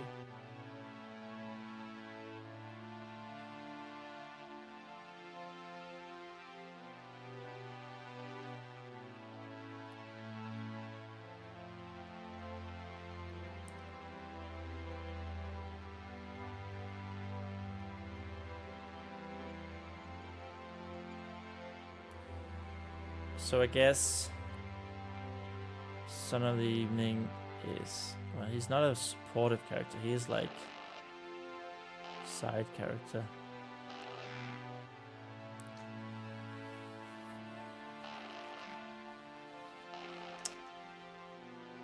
So the blacksmith would be minor character. Would that be the first minor character? No.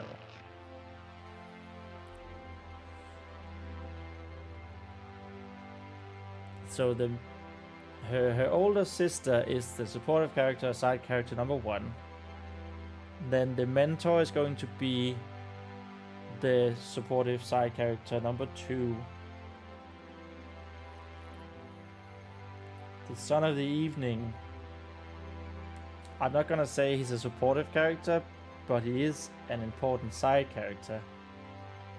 So that's side character number 3, I guess. Actually, he would be side character number 2. Because she meets him already up here. Side character number 2. And then the mentor will be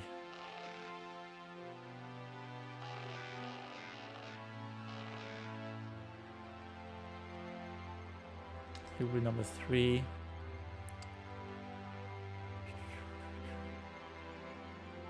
will be number 3.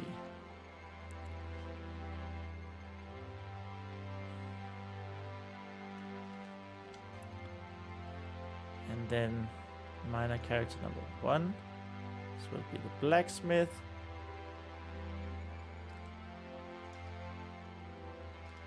And minor character number 2.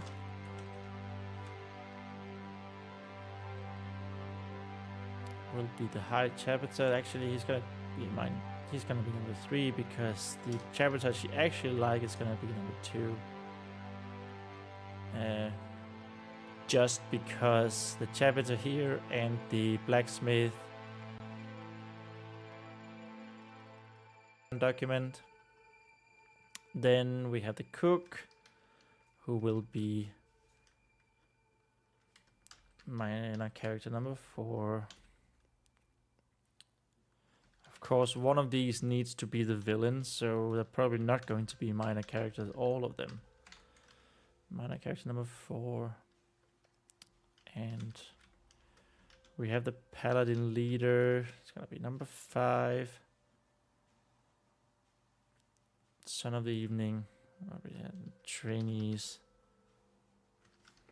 6-2. Whatever. Minor character.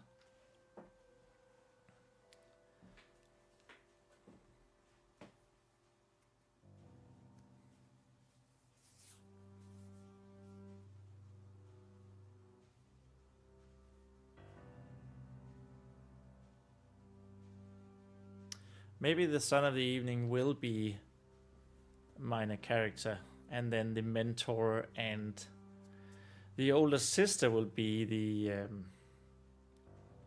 be actual supportive characters and not just side characters.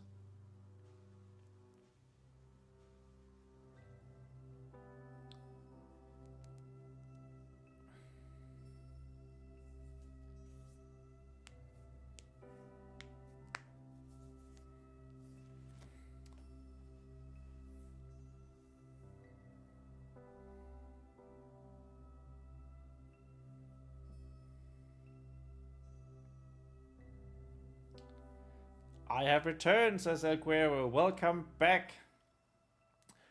Honestly, you've missed quite a lot. Not to make you feel bad or anything. It's just we had a burst of ideas as a little after you left for dinner. I hope you had a nice dinner though. So, as I was doing this crossing the threshold, I'm just trying to keep track of all the characters now. We were talking about how I wasn't sure that how we're gonna hit all the different points in the hero's journey, and then suddenly I just got some ideas that I think could make a lot of sense for the rest of the book and how that's gonna play out. So that was pretty weird. I guess you could always go back and watch if you want to. I mean, everything is probably going to change, but it's nice to have an idea of, hey, this could actually make sense as a story in a book. And it just sort of came to me out of nowhere. That was pretty funny. But yeah.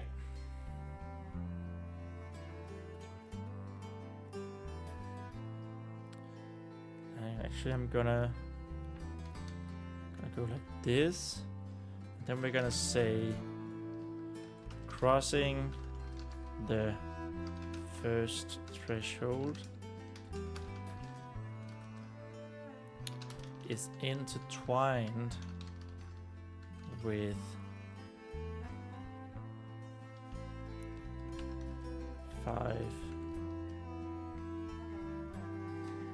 intertwined with 6 tests, allies and enemies into one single chapter.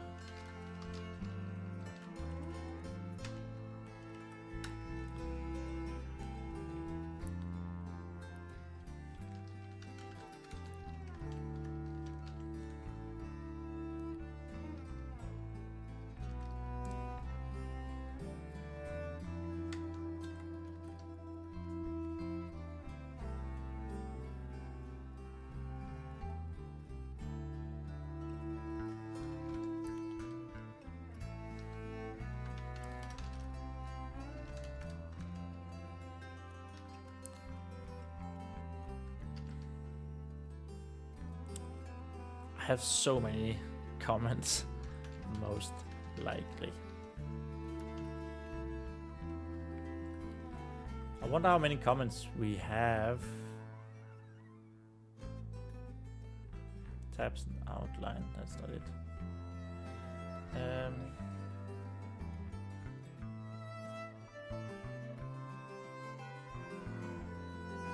How is it you do this? Comment.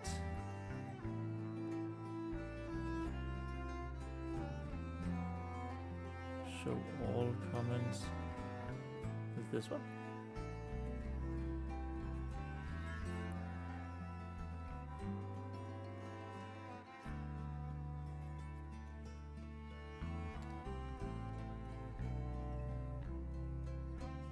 Well, there are a lot of them.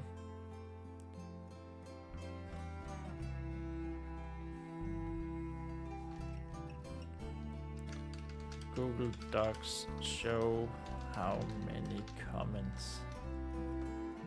See the number of comments in a Google Doc.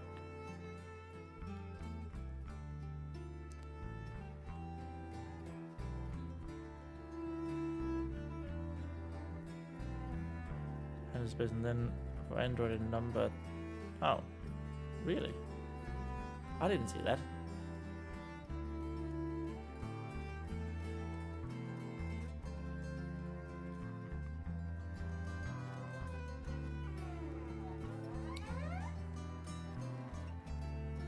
It says it's supposed to say a number for how many comments there are.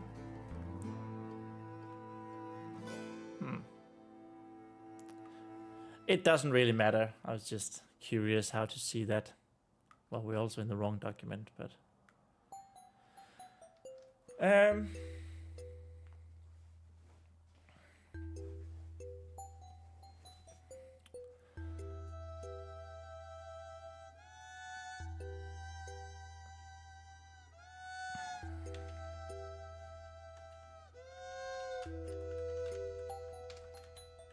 this is Vespa in her squire training.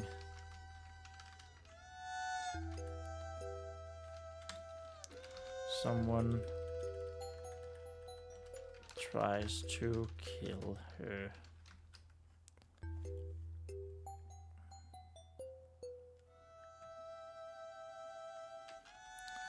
But makes it look like an accident.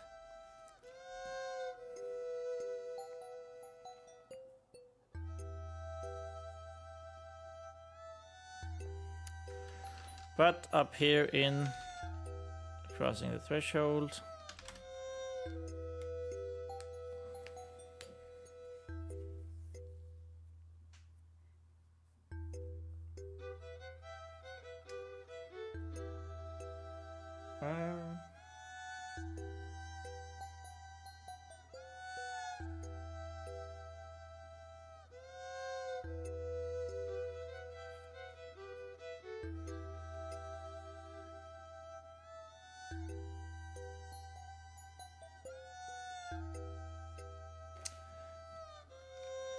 Vespa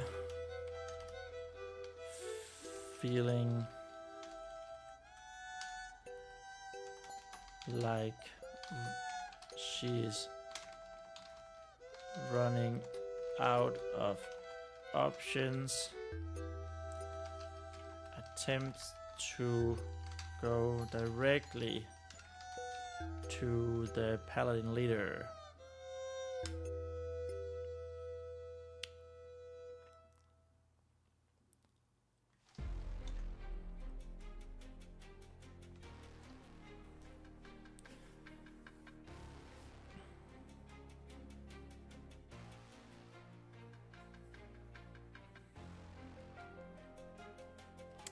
So how should he dismiss her?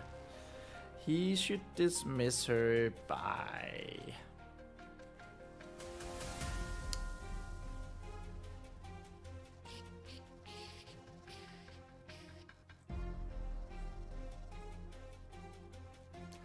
I'm picturing like a Jeor Mormont type of guy from Game of Thrones. Like he's kind enough but tough as all hell. And if there is a rising conflict going on outside the castle walls, he would be occupied with that as well, right?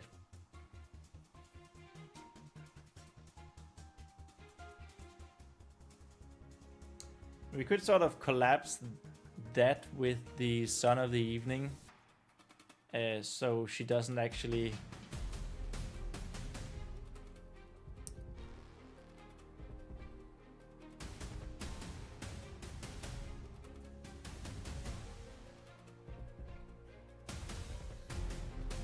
Maybe she already believed that the Son of the Evening here is the villain. So of course she wouldn't. She wouldn't try to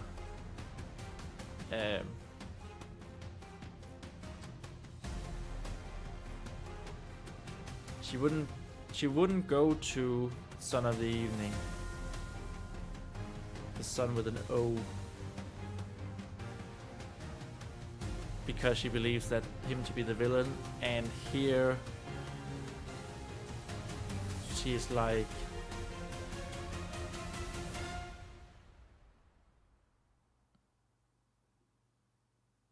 maybe she's accusing the Son of the Evening as him and the Paladin leader are discussing military strategy. Right? That could totally be a thing. And given that the Son of the Evening is the champion and like the second highest in command,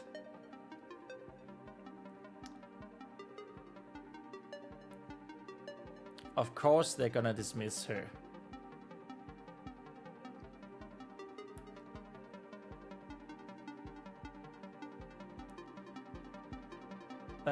That might be the way.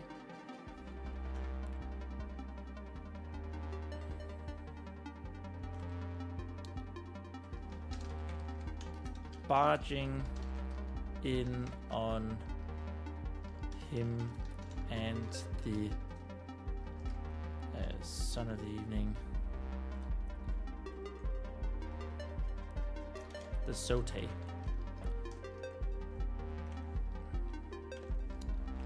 Son of Evening. Son of the Evening. In the middle of making military plans / Paladin order business. And then Vespa accuses Son of the Evening of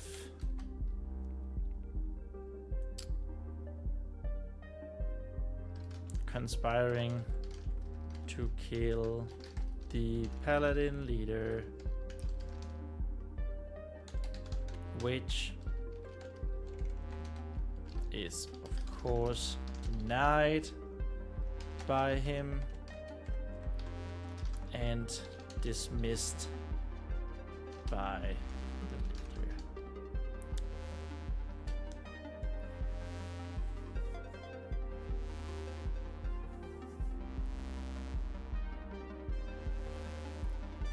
Son of the Evening being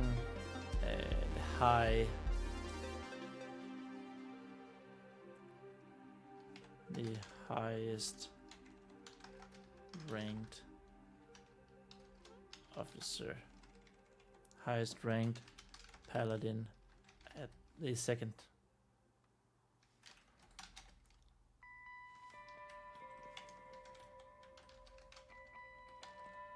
Castle / temple.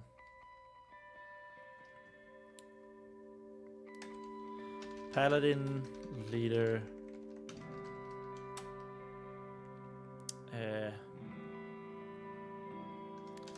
instead scolds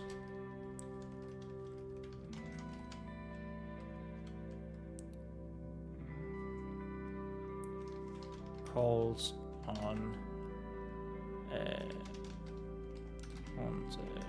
supportive character number 1.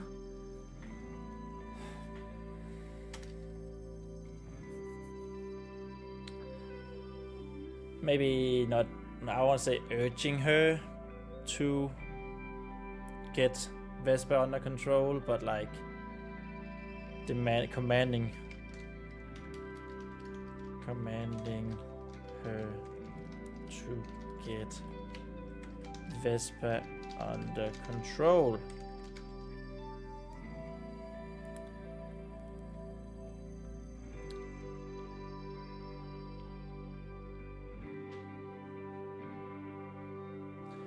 Maybe she barges in the middle of him, sort of the evening, and supportive character number 1 in the middle of making military plans.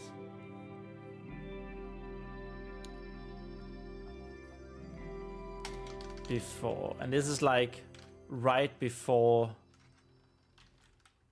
supportive character number 1 is going away. Because then we could have her when she is going to save the day.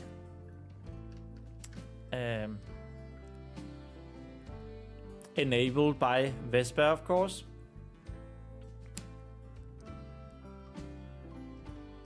Supportive character could say like, I always like you were so insistent, Vesper.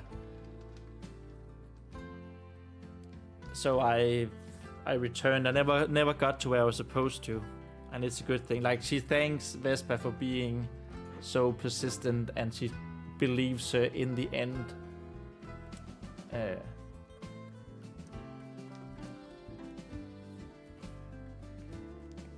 Because I of course don't want supportive character number 1 to be a Deus Ex Machina type of character, right?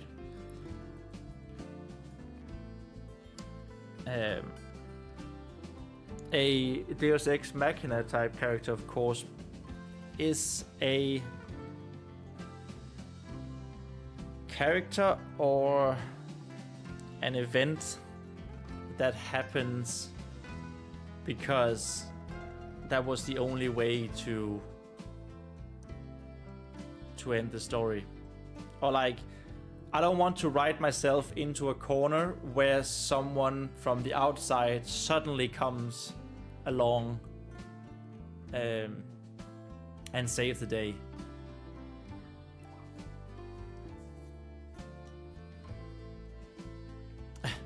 Aguero says, wait, I was sort of catatonic for being so full of croquettes.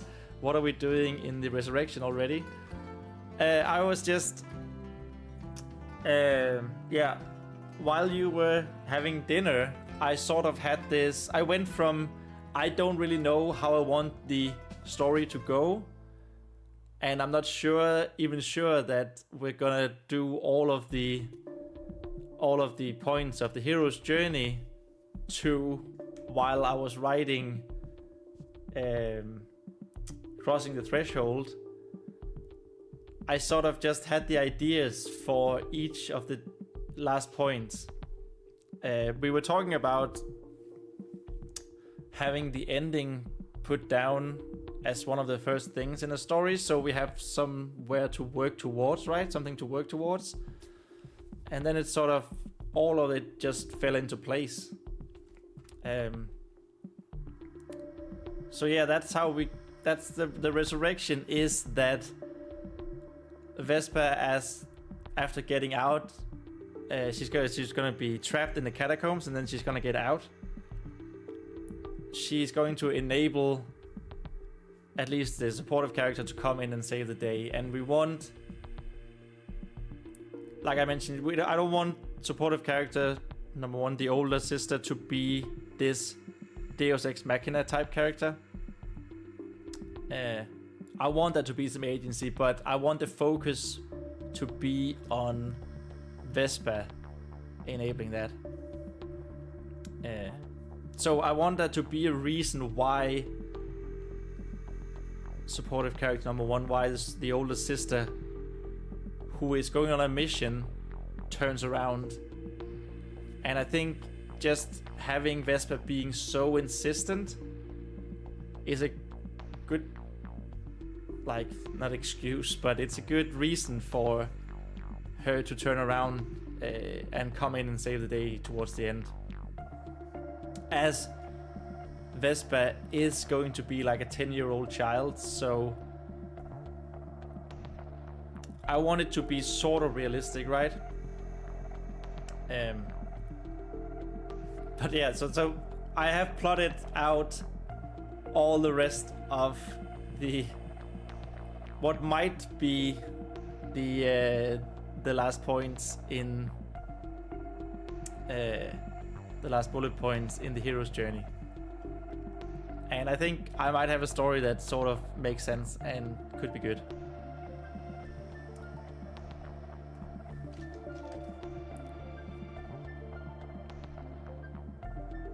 So yeah, I think an example of a Deus Ex Machina type is the, and I might get lynched for this, but I never really liked the ghosts, the undead in Lord of the Rings, just coming in and saving the day and wiping all out. They're not entirely Deus Ex Machina because Deus Ex Machina, of course, being like a godly intervention is another way of I think that's what it means, right?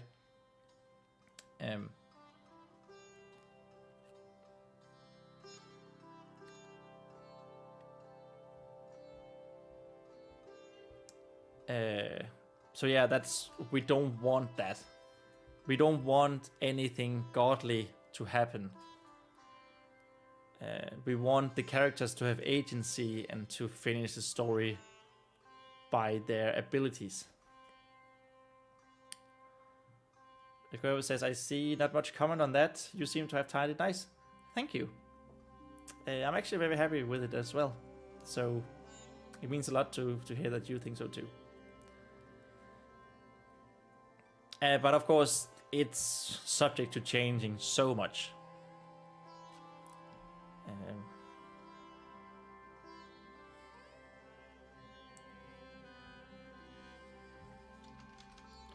Goes away on mission. Let's see, do we have another Deus Ex Machina? Game of Thrones. The last season. I know it's shit, but that's another. I think that's a great example of Deus Ex Machina because Arya killing the Night King is the absolute dumbest plot I have ever seen in a TV show. It didn't make any sense. She didn't have anything to do with the storyline, and she just comes in from the sidelines. She's a Deus Ex Machina, like, she doesn't have anything to do with anything there, basically, and she just comes in and saves the day. I don't want that to happen in this story. I never read nor watched Game of Thrones ever, unfortunately, says El Cuervo. Oh, sorry. That's well, the first 4 seasons, El Cuervo, are the best some of the best TV ever made. I urge you to read the books. The books are amazing. The last 4 seasons progressively gets worse in the last season. What is possibly some of the worst TV ever made. I will say that. Animo says, my hot take is that the last season wasn't actually that bad, just rushed, and most people had a really poor understanding of the story. But I agree the Arya thing was a bit daft, probably casualty of a rushed element. It actually wasn't. I've seen interviews with the showrunners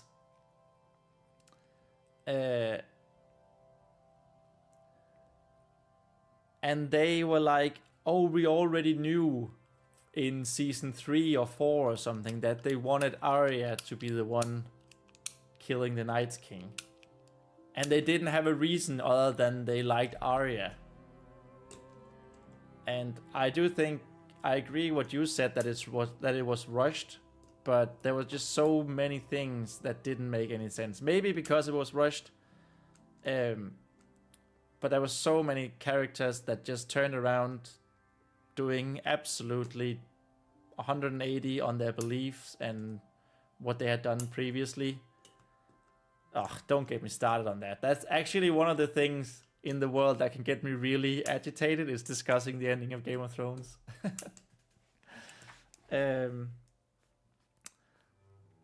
Which I don't want to end the stream on that.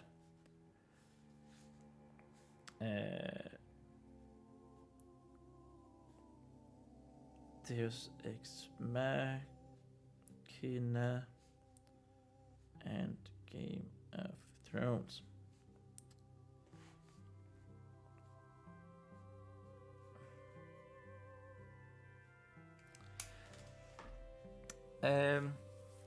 Animo says, didn't like the books personally. I found that George R. R. Martin is a candidate for my favorite piece of critique. He insists upon himself. That is a hot take. I'll say that might even be a hotter... No, it's not a hotter take than the last season wasn't bad. I will say, so I enjoy A Song of Ice and Fire so much. It's one of my big inspirations to picking up writing myself. And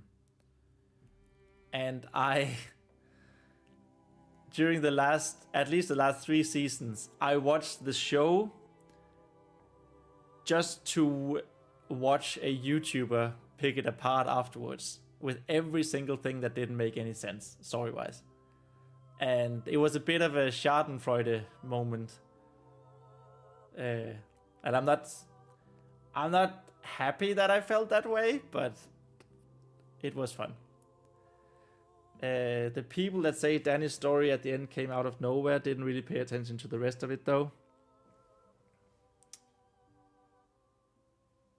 I hard disagree on that. I mean, sure, they tried to make her seem like a military Nazi leader earlier, but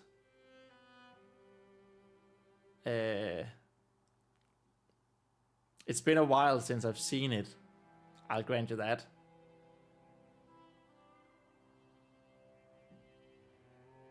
But yeah. There were so many things about Dany's story that didn't make any sense, and then she just turned around, flipped like that, basically towards the end. The worst thing in the show were the dragons actually being willing to go past the wall, and how quickly they managed to get Jon and the others. Yes, that was a moment where they lost the die-hard fans of the show. It was so bad they lost the most hardcore fans of the show in that moment. It was so funny. It was evident from early on that Dany has a bit of crazy in her. Yeah. But she also has a lot of justice feeling in her. Like that's all of her Marine storyline, is her having like this feeling of justice, and she wants to be a good person, a good queen, learning to rule, and all the problems that comes with it. And then she just went kill everyone because of a bell ringing and seeing the Red Keep. It was just, yeah. Whoever says, by the way, you gotta have any good synonym for snitch kind, not sneaking. Snitch kind. Well, we can look it up.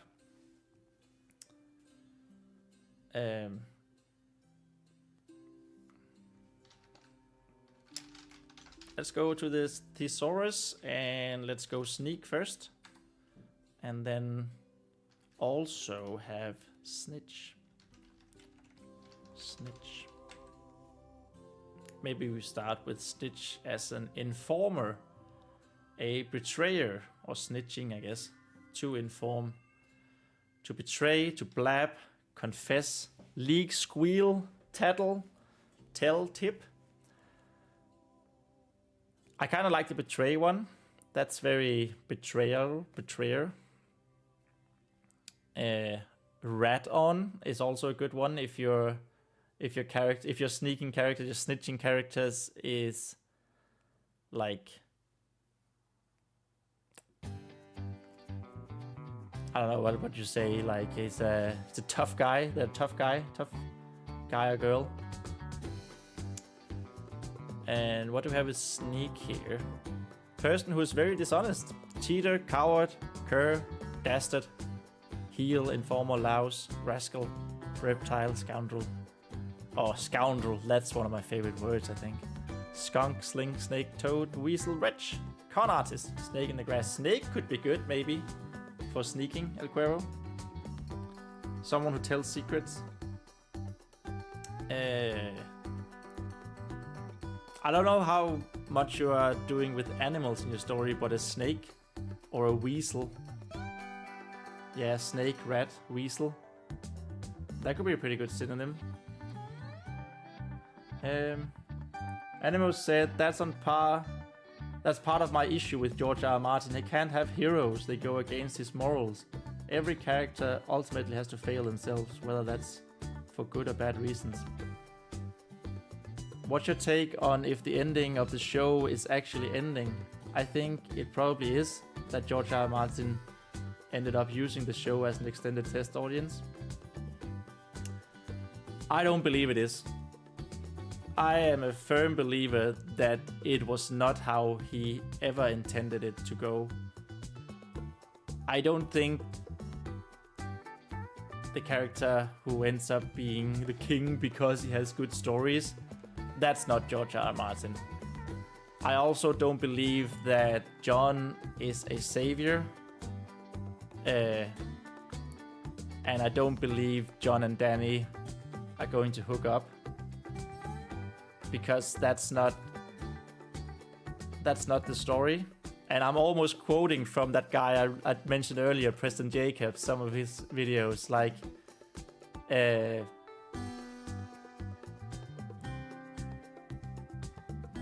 oh my god.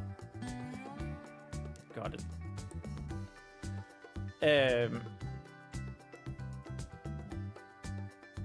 I think the books have the same ending, but likely would have to get there in a very different way. Well, there's also the whole.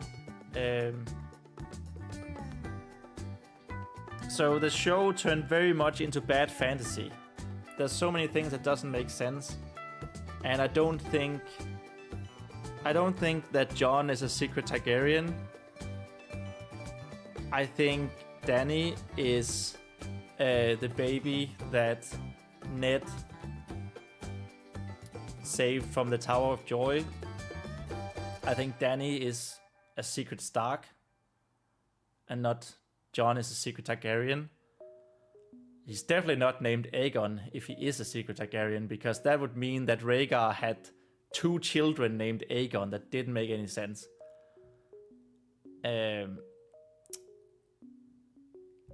And I think the big battle towards the end is not gonna be with Cersei. Of course not. It's going to be with the others, the ice zombies. And the whole theme is going to be that war is bad.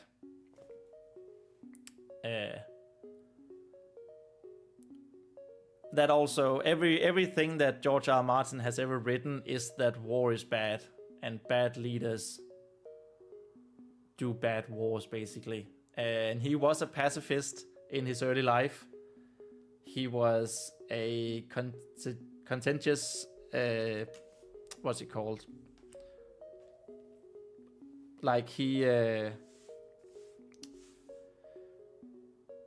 didn't draft into the Vietnam War, for example. And so he was a war is bad, I don't know. He was an old hippie, and that has been his thing throughout all his writing.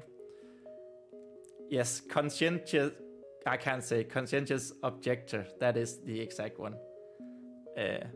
So I think there's definitely many things that are gonna be very different from the show. And I don't think the reason why he's spending so long on the book is that he is desperately trying to find new ending. because the test audience didn't like that ending. I think he has said himself that he killed off a character that shouldn't have been killed for his ending to work. So he has written himself into a corner that he's trying to get out of, I think.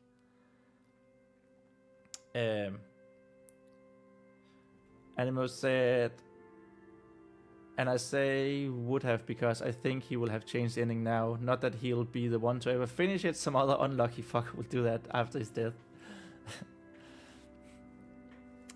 I don't know. I think he has this problem that he's desperately trying to find his way out of, that he has killed a character off that shouldn't have been killed. And once that's fixed, the rest is more or less there. Maybe he'll die before. I hope he doesn't, of course, but yeah, before ending it. Animo says, I also think he's kind of got bored of the actual main series and just want to explore the world around it a bit more. I think I think they tie into the same thing. He can't find a solution to this killed off character, so he instead explores the world, like you say. So I don't know if it's bored, but it's maybe more frustrated from what I can gather from his blog posts and different analyses of them and all that. Yeah.